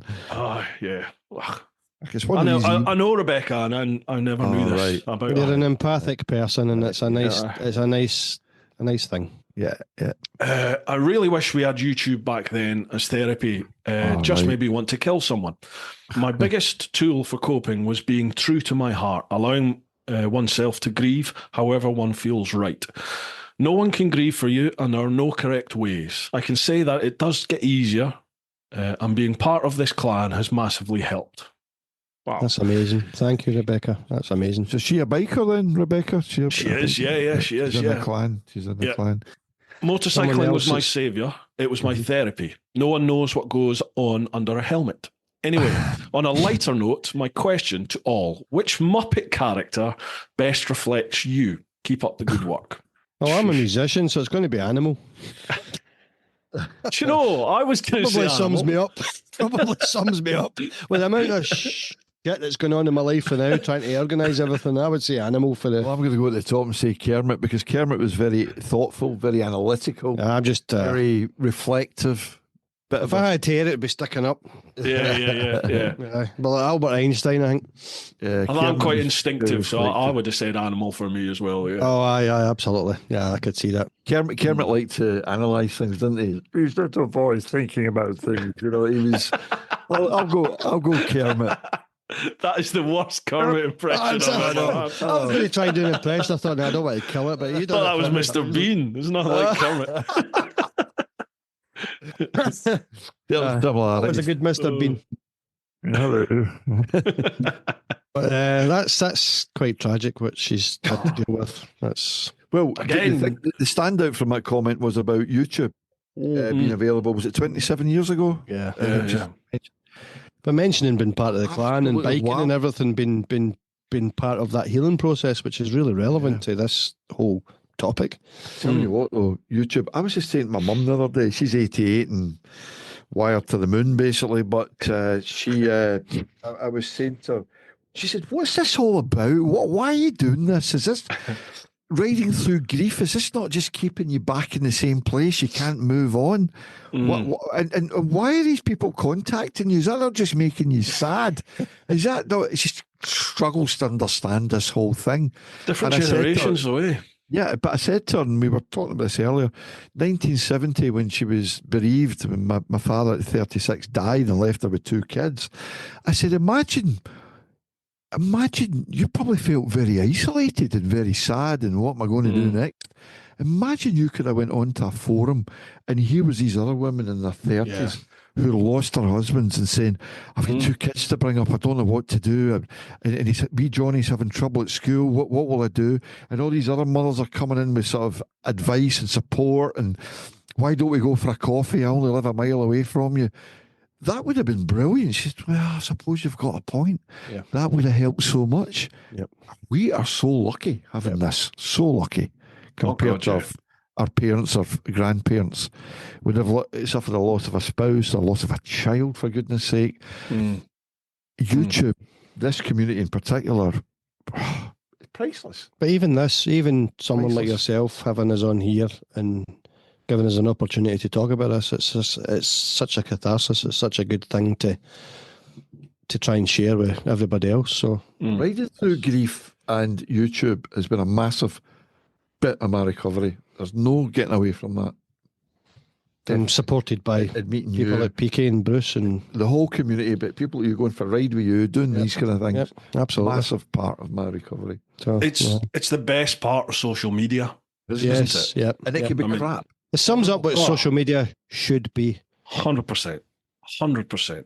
You think when it's used for the positive, it is absolutely. It's so brilliant. Powerful. It's got a fantastic reach. It's got the ability to reach people that you just never thought possible. If it wasn't for social media, I wouldn't know Gordon. I wouldn't know you. It's And anyone out there who's got any condition, I don't know whether it's alopecia or can he? What'd you point at me for? I know, why did he point at you? The top, he said, no, the bottom, he said, I don't think if you're a one-legged lesbian or you're blind or you've only got one arm, there's a group out there on YouTube that will support you and give you advice. And somebody made a comment about my chin, about trying to. He says, "Are you trying to grow a beard like TeapotOne?" You were there a while. I says, I says, I've had a goatee since I was in my 30s. I says, about 25 years or something. Oh man, 20 years. And I used to have a full proper goatee. I've got fat neck. I've got an 18-inch collar. And I was, aye. Jeez, oh. And I used to be paranoid about my head just looking at one big thing for my shoulders. So I always had a wee goatee because it defined my chin. That's why I've got it. I've got no chin. I've got no chin, so that's why I keep the beard. Like even when I was like, it's funny looking back at your early videos when you were clean shaven. Aye. And the round the world days, you look like such a young boy then. Just a kid, isn't it? It's ridiculous. It's incredible. God. Wow. /spanked arse. Even my wife goes, don't ever get rid of that beard. That's my problem. I've got no chin, so that's why I've got this. But I keep it trim. Right, Rebecca, thank you very much for that question. Yes, Rebecca. Thank you for sharing. Sorry, I had a bit of a wibble. Next one, Michael Heaton. How you doing, Michael? Hey guys, I need to check this out. I reckon we all go through mental injuries of one sort or another. MS took 22 years to take my sister. Then a week after, my mum was diagnosed with pancreatic cancer. She died Christmas Eve. She said she didn't want to ruin Christmas. Both were such an inspiration and made me feel guilty about whatever pains me, but they both had a great sense of humour. Did you have any real dark jokes between you? I used to call my sister Emma Davros after the King of Daleks when she was in a wheelchair, and she used to laugh and call me see you next Tuesday. I need a bike ride now. So yeah, dark sense of humour, the old gallows humour. I mean, that's how we cope. My wife used to refer to her stomach tumour as the alien. From the Alien movies. From the Alien movies. Aye, so she never ever referred to it directly as a cancer or a tumour or everything. She used to talk about the alien. Right. I don't suppose that's a dark side, but that was her way of dealing with it. She says, see when I get rid of this, an alien, it's coming out of me. But yeah, that's about all I can think of with that side of thing. I used to slag her off for the wheelchair, but not to the Davros. Although she was a Doctor Who fan, a mad Doctor Who fan, so I could have went out and probably dressed her as a Dalek at Halloween or something like Halloween. that. They probably appreciated that, but yeah, no, it was alien. The tumour was our alien. Nothing springs to mind, and you need to be a really old get this one, but I did find myself. I'm kind of oldish. I did find myself referring to her as Ironside a couple of times, but I remember Chief Ironside and the detective in the wheelchair. Yep. It's amazing the way she embraced that as well. I remember the day the wheelchair arrived at home at the house, and the way the enthusiasm for this new thing. But she was like that. Ruth was never an overindulged child by her parents, but everything you ever bought her, anything she ever had, she looked after, valued. She wasn't a materialistic person. And even when the wheelchair arrived, it was, right, we would put the bits on here and the handles there. And then I've got photographs of her sitting at the door with a smile on her face, sitting in the wheelchair the first day she got it. Sarah, I don't remember an awful lot of black humour, I must admit. Didn't lose her hair as such. When she started getting treatment, she got treatment for the stomach cancer, which was a specific targeted drug. You stop wrecking my mixing desk. It's bloody lanky. She kept her hair, and the funny thing was, up until probably about up until about Christmas, she looked, for wanting a better way to put it, normal. I remember sitting in the Beatson in the clinical research unit, because Sarah she went from standard sort of chemotherapy treatment to trials. She had a couple of different trials. And I remember sitting in the clinical research unit, and there was a guy standing there, and he naturally assumed I had cancer because I'm a baldy git. Because you were bald. Aye. And what kind of cancer have you got, son? And I looked at him, I said, I've not got cancer. My wife has. And he went, well, I don't mean to be cheeky, but it looks as if there's nothing wrong with you. Which is testament to how good she looked at the time. Yeah. But when she did start losing her hair, now she was in a chemotherapy treatment, which was a really brutal treatment, and you can only get it once. It was a 6-month treatment, and the oncologist said at the time, you can't repeat it. Your body will never cope with it. So she got that. April 2023, the cancer, it was a primary cancer, was a stomach. Gastric cancer, but it spread to peritoneum or liver and all that sort of thing. But in April 2023, they said, your liver looks clean, it looks glossy, it's lovely. The cancer stopped growing. We can't ask for a better position. It's still there, it's still as big as it was, but it hasn't got any worse. So that's why for a period of time in 2023 we went to London, we went to Cornwall, we were just living our life. I keep saying that, living our life. And that's not just because you're here, that's literally what we were doing. And we she did that, she plodded on through that, and she went on to a trial after London. I remember speaking to the professor when we were in London, and he was talking about putting on this trial. And it was a phase 1 trial. They only give you phase 1 trials when you're dying. It's a phase 1 trial is just the very earliest of trials. And they gave it to Sarah because, well, for want of a better way to put it, there was nothing else they could do with her. But that didn't work. And then she put her on another trial, which they actually sent her DNA to America. And it got sequenced, and they found that it reacted with a particular drug. The drug was called pemigatinib, and the professor that was dealing with her pioneered this about 12 years ago. And he said even in the last 12 years, the technology's moved on so fast that they can now utilise it in ways that they couldn't back then. Anyway, long story short, she started losing her hair on this drug.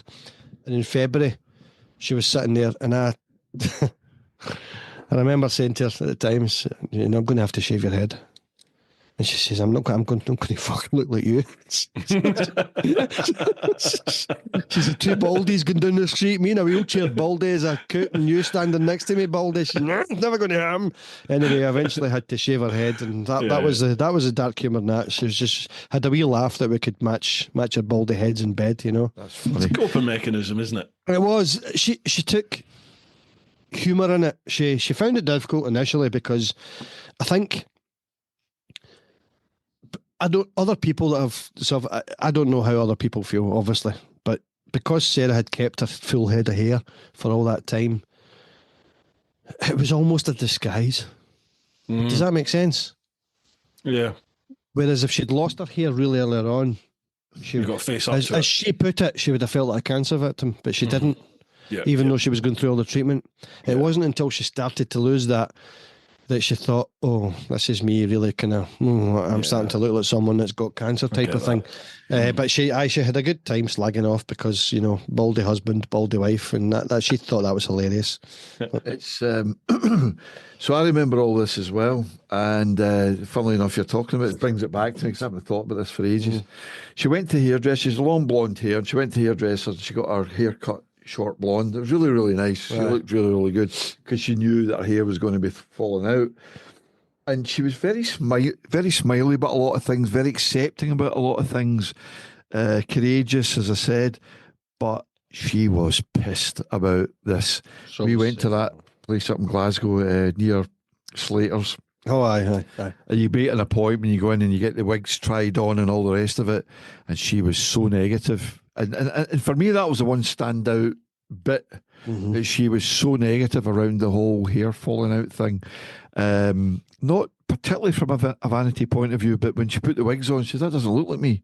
And I was saying, no, look, that suits you. That's she was great. Never interested in wigs, Sarah. What actually happened was she ended up finding this this blonde circle of hair that you could put on and then put a headscarf on.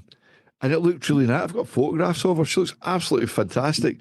A kind of headscarf, but blonde hair sticking out underneath it.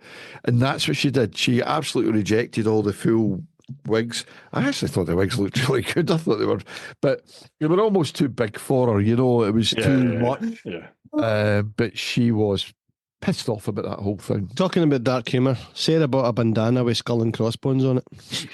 And went to the beach. Really? Black bandana with skull and crossbones on it. There's one moment that I'll never forget.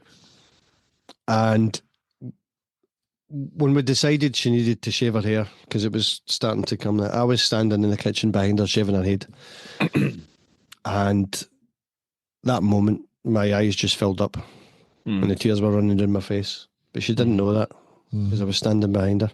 And I was trying to be all jovial about this and everything like that, but it was breaking my heart at the time because it was the sudden, for me again, it was another stepping stone of realisation to things that are coming to fruition. Do you know what strikes me when we're talking about this? You talk about that, I'm talking about my experiences. It's almost as if it's unique. But right now, probably watching this channel or when you put it out, There's thousands of people out there that have done Can that. be Can going through it. understand the exact thing that Shaving their wives' heads and filling up with tears and thinking, Absolutely. oh my God, it's come to this. And we just we discovered a birthmark at the top of my wife's head. She never knew she had. And I even took a photograph of it and showed her. Look, you've got a birthmark at the top of your head. So, Oh dear. So, No, Michael, Shadow. the answer is yes. Yes. Sorry, these are really long-winded answers. We do apologise. Yeah, No, mate. No. I love hearing the stories. I love it. it's all part and parcel of it. It's cathartic, isn't it? Talking yeah, these things absolutely. out and sharing the experiences. Because as you said, there's going to be thousands of people out there that are going through this right now. Yes, Absolutely. yeah, absolutely. It's horrifying, but it's reality. Yeah. Next one, Tony Hannum. How you doing, Tony? Hi, Bruce, Tony. Craig, and Gordon. That I've Tony lost- T-Bone. Tony T-Bone. It is Tony Aye, T-Bone. Tony yeah, T-Bone. Yeah. Yeah. What I Hiya, say. Tony. Tony came on tour at the Picos with us, Aye. and in Hotel Infantado on the Yes, first you night, were able they to have a offer dinner. restaurant. So everyone normally has steaks and things. Tony went for the T-bone steak, like the tomahawk thing. Oh, massive! It was huge. They're like, people. Half a coup and a plate. hi. They brought like this massive bone on a plate with hardly any meat initially, and we were like, oh, is that all? And then they just kept bringing plates of meat. And it was all for him. I just stuck a wee Picos iPhone video on my channel today. I've not watched that. And yet. when you get to it, there's a picture of Tony, and somebody's superimposed on his T-shirt, Tony T-Bone. T-bone, On his yeah. T-shirt. The top lad, Tony. So what you said. I think this is going to get me again. This one. I've lost more than I would wish on anyone. My mum and dad, my two brothers, my sister, my twin baby boys. After all that, I wanted and needed to live life to the full. I didn't know this. It's around that time I found your channel, and Live Your Life helped me a lot, Bruce. And to meet people and go places I would have never done before jumping on a bike. Mate, I had no idea. Question. Do you all find that riding a motorbike is a great way for mental health and stressful life to go away for a bit and to recharge your battery? 100%. Yeah. 100%. And I think what you need to take from this, Bruce, also is you've probably reached a lot more people than you realise in a lot of ways, in a lot more ways than you realise. And I'm one of them. I am living proof of that. So there's a couple of things occurred to me. First of all, I wonder how long ago. He said he lost twins. I wonder how long twin ago baby that, boys. Yeah, I wonder how long ago that was. That's it's.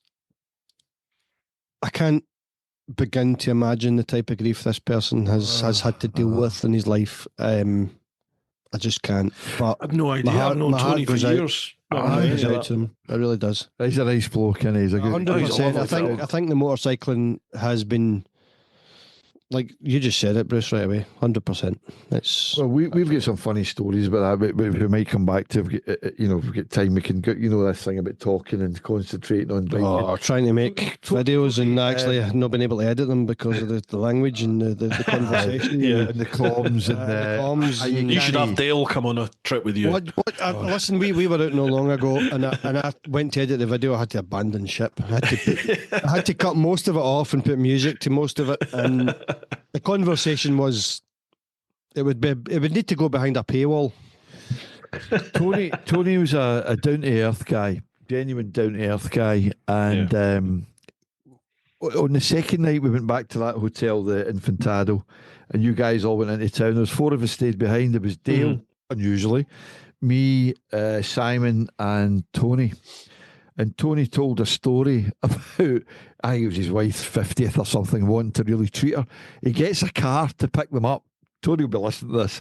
He gets a car to pick them, a chauffeur-driven car, takes them to the Savoy, I think it was. Had a la carte dinner. He said it cost him, he didn't say what it was, but it was an arm and a leg, right? Had a la carte dinner with his missus for her birthday. Got the chauffeur to come back for them, and on the way back, he got them to take me fucking McDonald's because they were So they were hungry. still starving hungry. They went to McDonald's. I love it. Absolutely brilliant. But yeah, motorbiking. We talked about a lot about this in the early. The one we went to the Newcastle. So we had a conversation when we arrived at Newcastle, and it was. I think it was really important, that conversation, because I'm watching that today actually. there was a point. It was actually you that mentioned it. We were flying down the road. I'd only just known Craig at this point. Aye. Obviously, at the speed limit, we were shooting down the road, and Gordon said, "He says, you know what? He says, see for about 10 minutes there. He said, I forgot everything. Yeah. It was happening. Right How many there. times has that happened On a bike. on a motorbike? All the time. So then we reasoned that I talked about, you don't drive a car now, but I'm sure you've driven a car. You're going to work, you're going to shops, whatever it is. You're driving a car and you think about what you're having for dinner or where you're going on holiday or something interesting. And it's maybe a long journey, quite a fairly long journey. And you suddenly go, shit, how did I get here? This roundabout is half an hour from my house. It seems like 5 minutes because I've been engrossed in some thoughts I used to in my do head. coaches. And then I would go and say, well, that doesn't happen on a motorbike. I've never been in a motorbike. No. Well, I've arrived at my destination or some roundabout or junction and going, oh, how did I get here? Because I've been concentrating all the way. Motorbike requires your 100% attention. So we talked about this and we said this was why we motorbike, because we could forget about being bereaved because we're concentrating so much. And then we actually buggered that up by actually ending up talking to each other at 60 miles an hour, 70 we're miles an flying hour. along roads About- talking about absolute it. shite. But also stuff. But here's the thing, Bruce, I've still got a speed where I switch off. I'm on comms to him. We're getting into a Drossen. We're on this back road. He says to me, does this road get a lot better? I says, when this traffic clears, wait till you see this road. This is brilliant. So the traffic clears. I'm head down. I'm gone. I'm forgetting about the comms now. I'm on it. I am totally on it. He's still rabbiting my ear about I'm at 80 mile an hour. And I'm like, 60 miles an hour, obviously. Yeah. 60 mile an hour. 60 miles an hour. That's I've never been 80 mile an hour in my life. What's it like, Gordon? I've never been at that speed. It must be amazing. I've never seen. twisty road. But it's just the fact he was still going on about getting new tyres for his bike, and I was giving it absolutely everything. Yeah.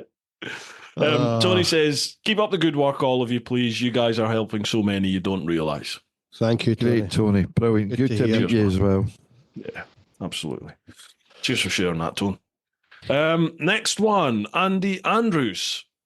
Hi, guys, and welcome. So back in 2019, I lost my mum. We were close and it hit me hard, though I hid it well.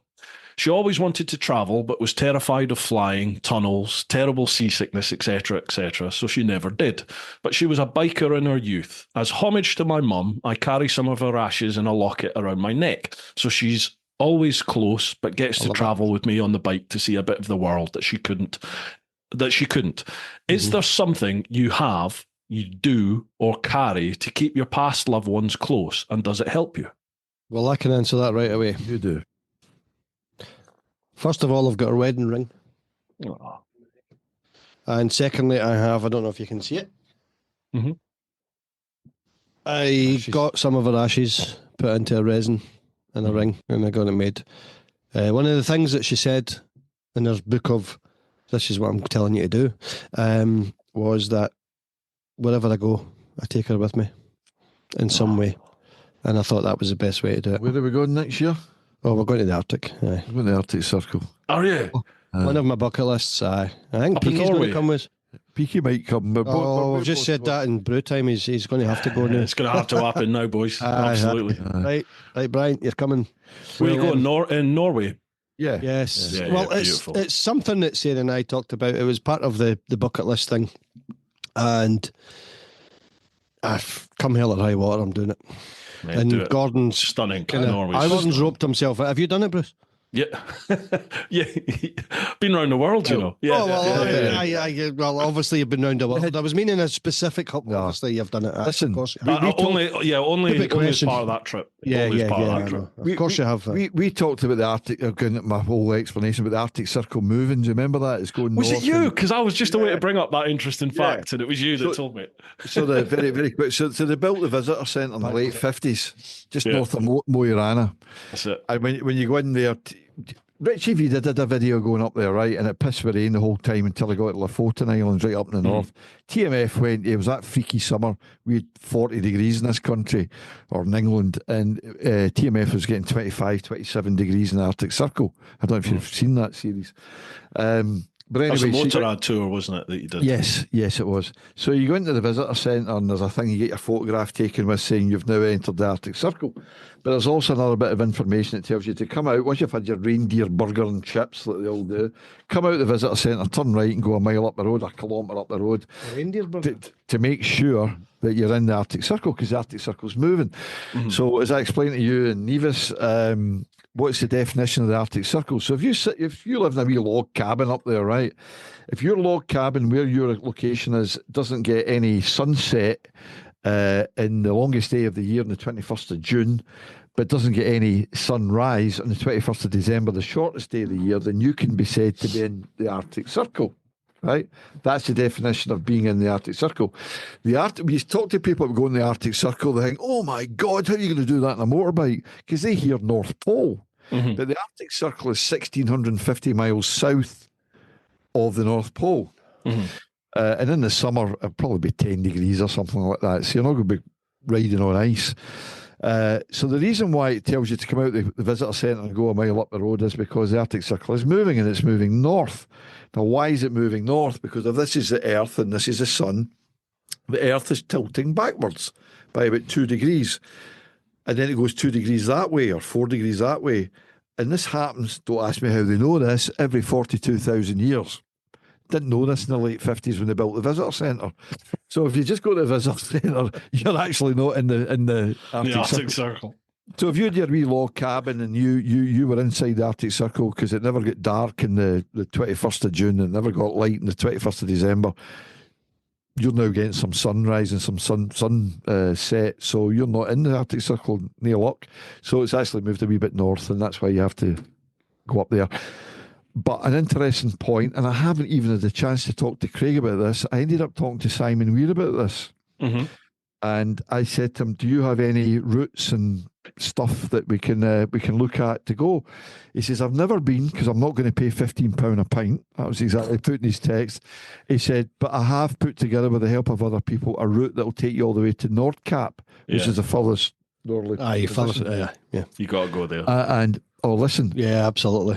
and we've not even discussed this yet, but you'll hear this now. I'm going to find this out. Yeah. You're doing it now, apparently. Apparently, yeah. Well, we don't need to go to Nordkap, but No, I would like yeah, to. you do. Yeah, you do. Simon, okay. But Simon has got GPX files, ferry times, roads, routes, hotels, everything. It's all there. Oh, But it's 470 quid. So that's 235 quid each. But if we go for 3 weeks, that equates to about a tenner a day. And it will save us hours and hours and hours of research. And he said, if you don't take this, you'll end up not going on roads that you should have ridden on. And well, I think that's a bargain. so I think I want to go that route. I think we'll split Take the longer cost than and 3 do it. weeks as well. Honestly, if you can. Arctic Circle won't, but Nordkap will. Nordkap will. I can take longer than that off work if I need to. Is a KTM going to go that long for that? You need to adjust the chain. One way to find out. Well, he's adjusting the chain. I'll just sit on my bike and enjoy the heated seat of my Is it? old man's Yeah, RV, exactly. will I? I'll have a GSA by that point. Drive. I'll have a GSA. We will have a GSA by Ooh. that point. I guarantee Ooh. it. Mate, test ride one, honestly. Test ride. See one in the flesh and test ride one. It's an impressive machine. Andy, thank you very much for that question, mate, and the info. Next one, Neil. Neil Bicknell. How you doing, Neil? Evening, Bruce, Craig, and Gordon. I'm an avid listener to Brew Time, but this one could be a difficult hour or two. Good luck with your channel, guys, and your next chapter in life. Thank you. 7 years this November since I lost my wife to the shit disease, and my life was turned upside down. After 2 years of caring, I was drained, exhausted, and felt quite isolated. From that day, I resolved to live every day and make the most of my remaining years. So in 2020, after a 30-year gap, I bought a bike, which I thought was just for sunny days. Oh my God, how wrong was I? The passion for bikes and riding is now 100% stitched into my daily life. I never thought I would go touring, let alone in Europe. However, by far the biggest thing is the many new friends I have made in the process from all walks of life. Amazing. So just to say, the light at the end of that tunnel does exist. Questions. 1, how has your attitude towards life changed? And 2, why do you think that riding specifically is so good for our well-being? Wow. That's Good a biggie. question. My attitude to life has changed quite Lovely considerably, I constructed think. question. I have changed my entire outlook in life. I'm now a believer of living each day. Not that I'm scared of the future or anything like that, but I have realised the fragility of life, and that if I don't grasp everything right now, then I might regret it at a later point. As far as the biking goes, the biking's been my saviour. It's everything to me. I mean, I ride my bike every day, working back, pissing rain, 10 degrees below zero. I don't care. I'm fortunate that I live in the centre of town and I work in Glasgow, so I can ride my bike in these conditions. If I was in a country road, probably I wouldn't. Yeah. But I was the same. Yeah. you. That's right. You riding into London and stuff, didn't you? But yeah, my attitude changed considerably. I think it was the devastation of what can happen. Just changed me as a person. I don't think I realised that initially. I think that's something I sort of came to the conclusion afterwards. And then when I started the channel, which, when I was talking earlier on about helping other people, that was really it. It's about living my life the best way I can right now and not worrying too much about what's ahead. And that's really how it's changed me. And taking chances. Because I would rather take a chance and fail than not have tried at all.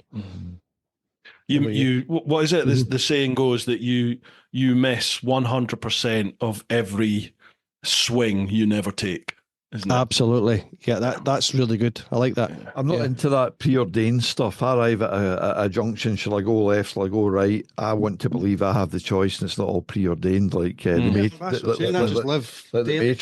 But sitting here right now, I don't know if I've got 1 year or 30 years. You look what happened to my missus, Bosch, just about to retire. So that changes. And I went to go back to what I spoke about earlier about the wee pilot light in the gas boiler or the turning it on, poof. So I'm going to try and live my best life, the big life. And I know which one my wife would want me to live, not the one watching the soap operas or the wee safe life. She would give anything to be here living life. She'd have probably a bigger life force than I did, if I'm quite honest. And she would give anything to be here living out the rest of her life. So I think it's not that I want to live her life for her, but I've got life. She's dead. I have life. And the best thing I can do with that is live the biggest life and best life that I can. So we've talked about motorbiking. Yeah, it is a saviour. You're concentrating. It's thrilling. It's exhilarating. So that answers that question where motorbiking is very important. It's one of these rare things. If you go up and down as well, you'd be a fighter pilot. For me, it's one down from being a fighter pilot. Better than being a fighter pilot. But yeah, I think about I've got a year, I've got 30 years, so I live every day I can in the best way I can. And I've also thought of one other thing that I wanted to say was that not long after Ruth died, I would say this to my son and to anyone else that would listen. Because I'd been married for 40 years, I became a sharer, and we were pretty much bolted at the hip, football, golf tournaments, whatever it was. We did a lot of things together. So I envisaged, before I even signed up with you to come to Picos, I envisaged going to Spain on my motorbike and spend a couple of months over there. And I would think this through, and I would think, I'll come round the corner one day and I'll see a blue sky and I'll see a big mountain and I'll see a lovely view, and I'll turn round and there'll be nobody there to share it with. I am a sharer. I'm not meant to be a single guy. I'm meant to be hooked up and sharing my life with somebody. So I'm a sharer. So when I went to the Picos, and this, because you were there, you'll know this, and I'll tell you this precise moment this happened. Before I went, I knew there would come a point where I would see something and I would just feel very sad. And it happened at the Bear. Do you remember the Bear? Yeah. You guys all went walking up towards the Bear, but I just took a photograph from where I parked the bike and enlarged it on my video and went over to look at that view on the left-hand side. And I just stood there and looked. And the reason why it never really broke me down completely was because I prepared for it. I knew it was going to happen. And there it was, that moment, that view, that everything. And all I had was 15 hairy-arse bikers to share it with. that didn't really know that well. None taken, Gordon, none taken, obviously. And You know, I'd almost prepared for that in my head, and there was that moment where I just stared. I just stood there and I stared, and I thought, "Oh my God, where is she?" You know. So, but to put that in context, throughout that whole week, I think I'd made a comment on the group chat, didn't I? I wasn't my usual gregarious self. Yeah, you did. Bit, yeah. Kind of a wee bit jaded by it all.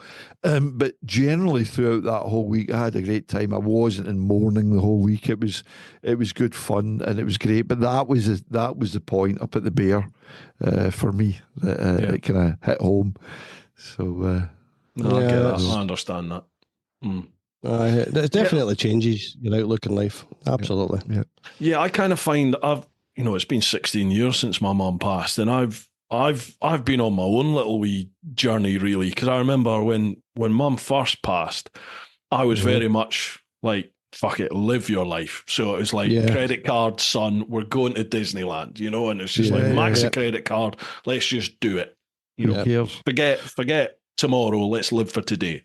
And I was like that for a while, and I bought motorbike. Every year I'd buy a new motorbike. Just, right, okay, there's a new one come out, get rid of this one, get the new one. Just buying them all on the tick all the time. But eventually, I think I started lengthening my vision, lifting my vision. So it wasn't, I'm not living for today and forget about tomorrow. It's like, I'm enjoying today, but you've got to look after tomorrow. Planning for tomorrow. You're probably 100 grand in debt by that point. I did get a bit daft. This studio we're sitting in right now is testament to what you've just said, because Sarah and I had a vision for what we were going to do here, which was put on hold. And I have had a big legal burden in terms of costs and everything like that, which has hit me hard financially. But I've kind of spent the last of my money getting this studio set up the way I planned it for the future, because I suppose that's a bit of a contradiction in terms, because I'm talking about living day at a time, but I'm still sort of thinking about where it's going to go. And yeah, I'm planning to start a YouTube channel that's dedicated to live performances, live music performances, with loads of musicians and singers and everything involved in it. Oh, wow. And that was our goal. That was something we talked about years ago. In fact, it was during the pandemic, because we couldn't go out and gig on stage. Things were happening, and I says, well, how good would it be if we could just do it live in the studio, and I could use all my camera gear and we could record it and all that. So I've invested pretty much everything I've got in this space. Car's going as well, isn't it? My future. I've even sold my car. Aye. Have you? Aye. He's got brand new keyboards sitting over there. I've got aye. Is it? Wow, man, I'll tell you. He's going to spin us round. Aye. Look at the keyboards. Oh, blimey, over there. you got a proper studio going on there. Aye. So nice one, man. So what's the channel going to be called? No idea. No, you don't know yet. That's a good name. That's a good name. I think that's changing Riding Through Grief to something else as well. Oh, no, we're losing you. You've interrupted the volume. I can hear you. I can hear you and see you, no bother. Oh, it's saying my internet connection is unstable. Oh, don't do that to me. Can you hear me? We can hear you fine and see you fine. We can hear you and see you. Okay, come in, Houston. Yeah. Right, we're still here. I should never have touched the laptop. Is that Houston, Renfrewshire? Aye. So you were thinking of changing the name of Riding Through Grief? No, not as such. It was more a case of, as time progresses, and obviously we change as a person, and everything changes about life. In fact, it was actually someone I was talking to today in a video call said, what about the future? And I said, riding through grief. What happens in a year's time or 2 years' time? Am I still riding through grief? I suppose in a way I am. I just don't know. It's one of these things where there's not an end to grief, is there? Like the counsellor said, you grow and you grow around it and you create more space for other things in your life. It was more a case of, do I get to a point in life where I change it maybe to RTG or something and put something else behind it? Or I don't know. It's one of these things that I'm not sure about. Sorry, go on. No, on you go. That was good. From an outsider point of view, for me, like riding through grief, it's about the journey, and that journey's different whether you've just found out that you or your loved one has a diagnosis, and then obviously it moves to when you lose them and the immediate aftermath of that. But you fast forward 10 years, 5 years, 10 years, 15 years, 20 years, 25 years down the line, your journey continues, doesn't it? The grief never goes, but your journey develops. Yep. And lots of people, like I feel guilty because I'm enjoying life, and my mum's passed away, but life does go on, doesn't it? Life goes on. Of course it does. Absolutely. Yeah. There's people out there that I think need to see that that's okay. It's okay to keep going with your life and to enjoy what life brings you. Yeah, I would keep. Well, I've pinned a video to keep that name. I was going to say it's not my channel; it's Craig's channel. But now you're talking, you're 17 years. I think it makes sense what you've just said. But you've still got issues about it. So riding through grief, the grief never goes; just it changes in some way. And you change as well. What I want to show people is there's maybe a potential that I can show a journey, I suppose, from start to wherever I am at that point. Wherever someone joins the channel, they see me or whatever I'm doing at that time, whatever it is, going to the Arctic or something. But I've pinned the first video to the channel so that if someone links onto the channel, that's going to start playing, and that's the bit where I introduce. Yeah. I've lost my wife, blah, blah, blah. It's a month ago or whatever it was. But no, I can see your point. That does make sense. There's no timeline to grief, is there? No, really? No, when you think about it. There's no right or wrong, is there? We all deal with it still differently. Hurts. It's still painful, yep. There's, this is a wee bit serious, Bruce. There's something I've wanted to say to you.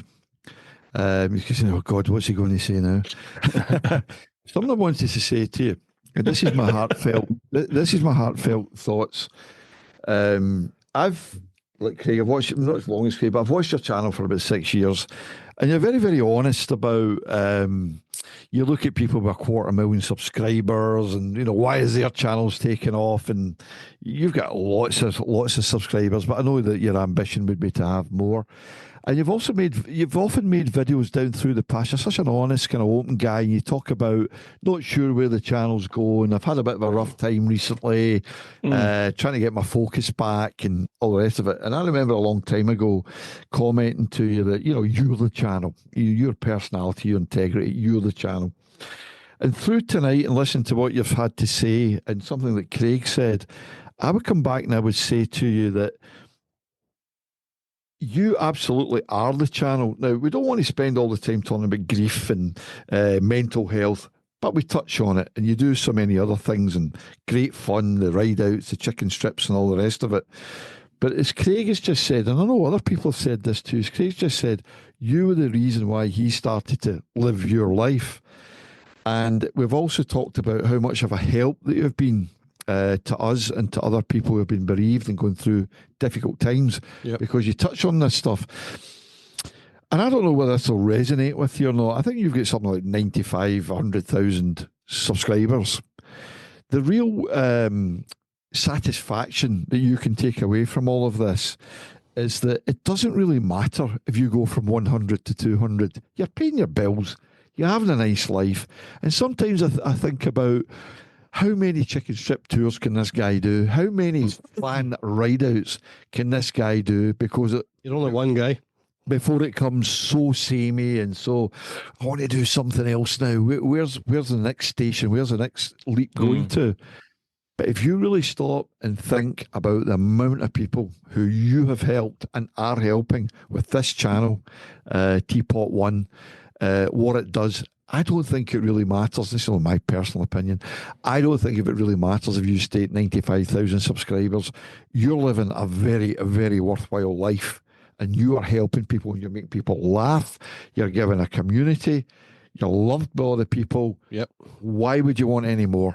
I never ever watched your channel because I wanted to see bike reviews or anything like that. I watched it because of your banter. I said that. He's the channel. Yeah. Before we go blow too much smoke up your arse, honestly, we all want more. We all want better. We all want, reach for the stars. And so many people live lives that are pretty zero and they don't really do much with them.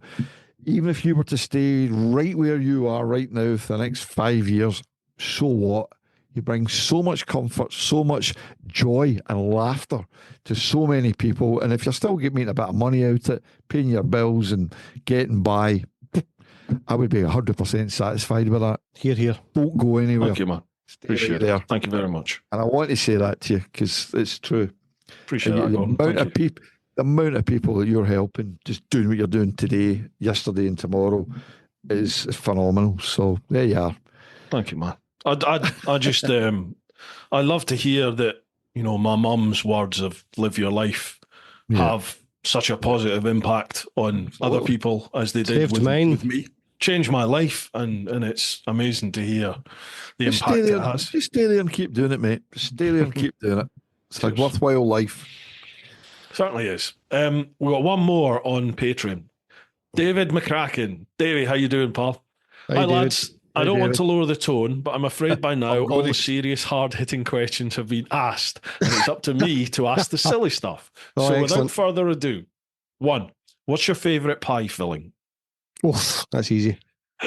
Don't say kebab. Cream. Don't say kebab. Cream. All right, kebab. I'm a steak and kidney man. No, kebab pie at St Mun Football Park. Oh, kebab pie, of course. Incredible. I'm a kebab pie fan. I'm sorry. There's absolutely no anywhere else I can go. Oh no, wait a minute. Sorry. We did a podcast, not for my channel, obviously. And they were advertising a company in Paisley called the Paisley Pie Company. And they gave us a pile of pies to try while we were doing the podcast.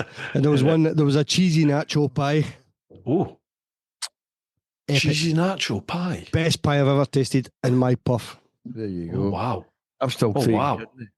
Oh, I was going to go macaroni. You know, cheesy macaroni nacho pie. Oh, my goodness. Do you know what? I'm going to send you some.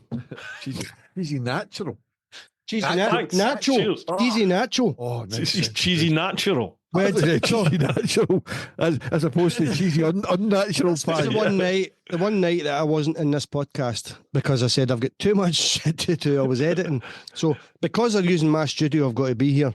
But I said, I'll sit on the couch and I'll edit. And they said, we've got all these pies. So I ended up spending my whole night microwaving bloody pies to feed everybody and cut up. While I was in the kitchen microwaving the pies, I ate a whole pie to myself. And it was a cheesy nacho pie. Good lad. Best pie I've ever had. Absolutely amazing. Bruce, I know you live down south and you've lived there for years, but are you familiar with the term "say aye to a killie pie"? Oh, God, no, I've never heard of that. No, at all. No. Right, it's been around for 20 years. All the vans driving up and down, say aye to a killie pie. So this guy takes over Kilmarnock Football Club. And you know, Kilmarnock's nickname is the Killie, right? The Killie Kilmarnock. And this director comes up with this phrase, a killie pie. And out of all the football stadiums in Scotland, the best pie that you could get 10 years ago was down at Kilmarnock.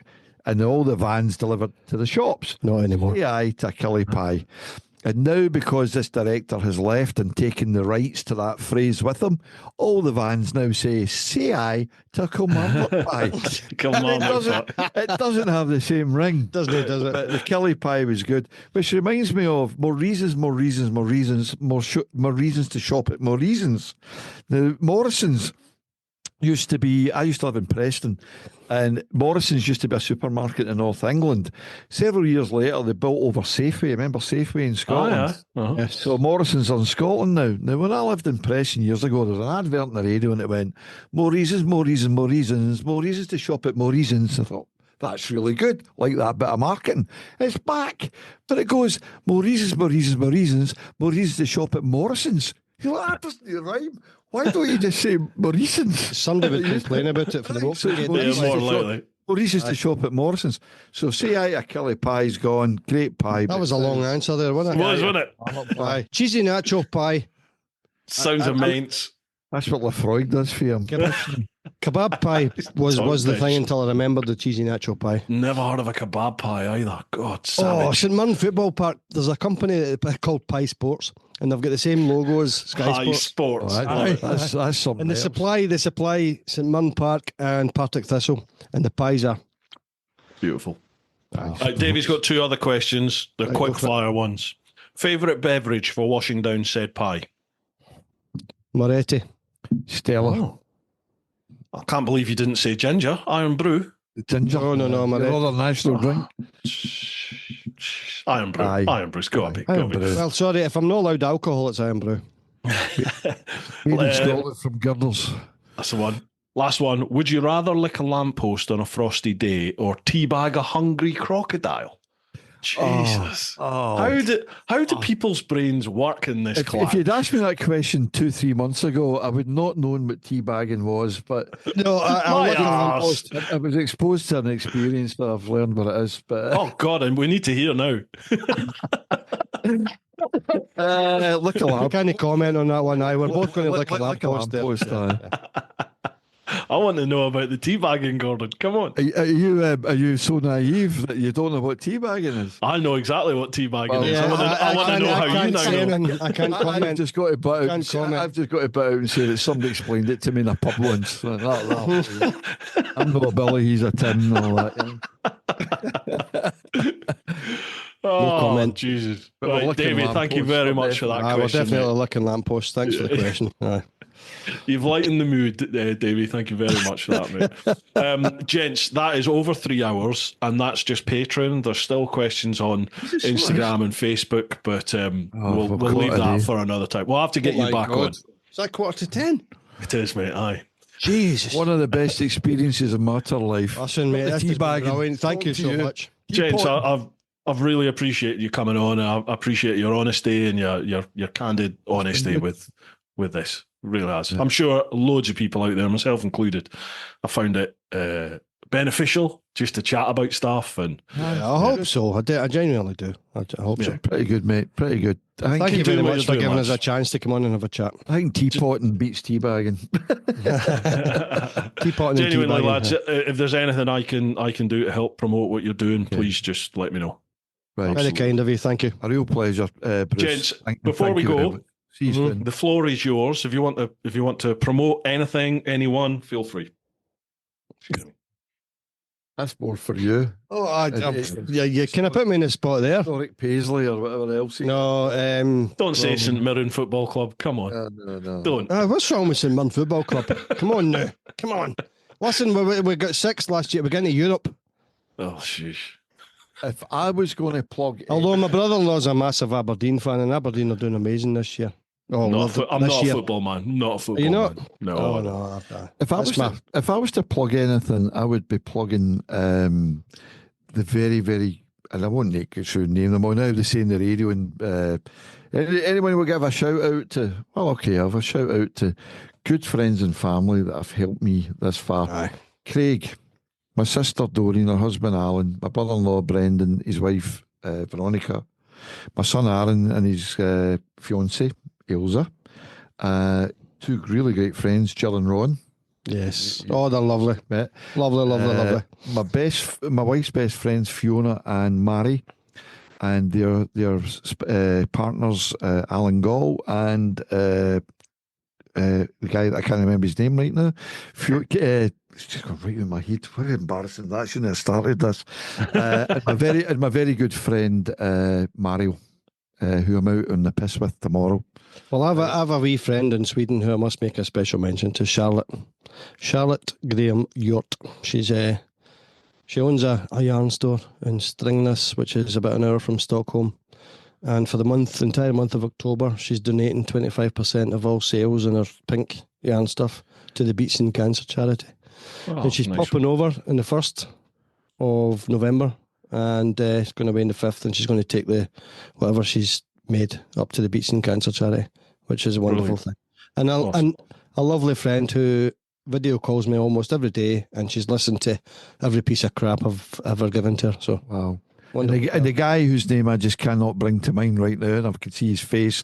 I'm out to dinner with him on Sunday, so I hope he never sees this video. He's not a biker, so he'll probably never watch this. It'll be safe. Otherwise, my head. Anyway, there you go. Thank you very much. It's been an absolute pleasure, and I'm humbled that you had us on here. So thank you. Oh no, don't be daft. I'm really chuffed that you lads have come on to chat and share your experiences. Eddie.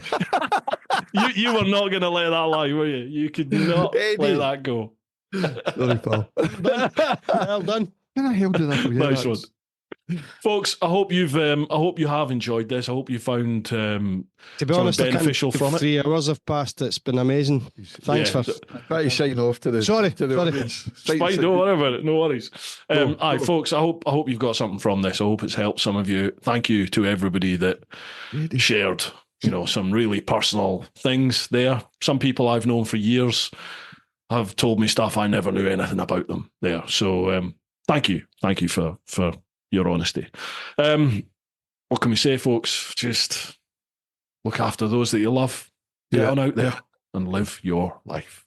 Woo-ha. Woo-ha. Oh, and subscribe to their channel. Links down below. Yep. Cheers.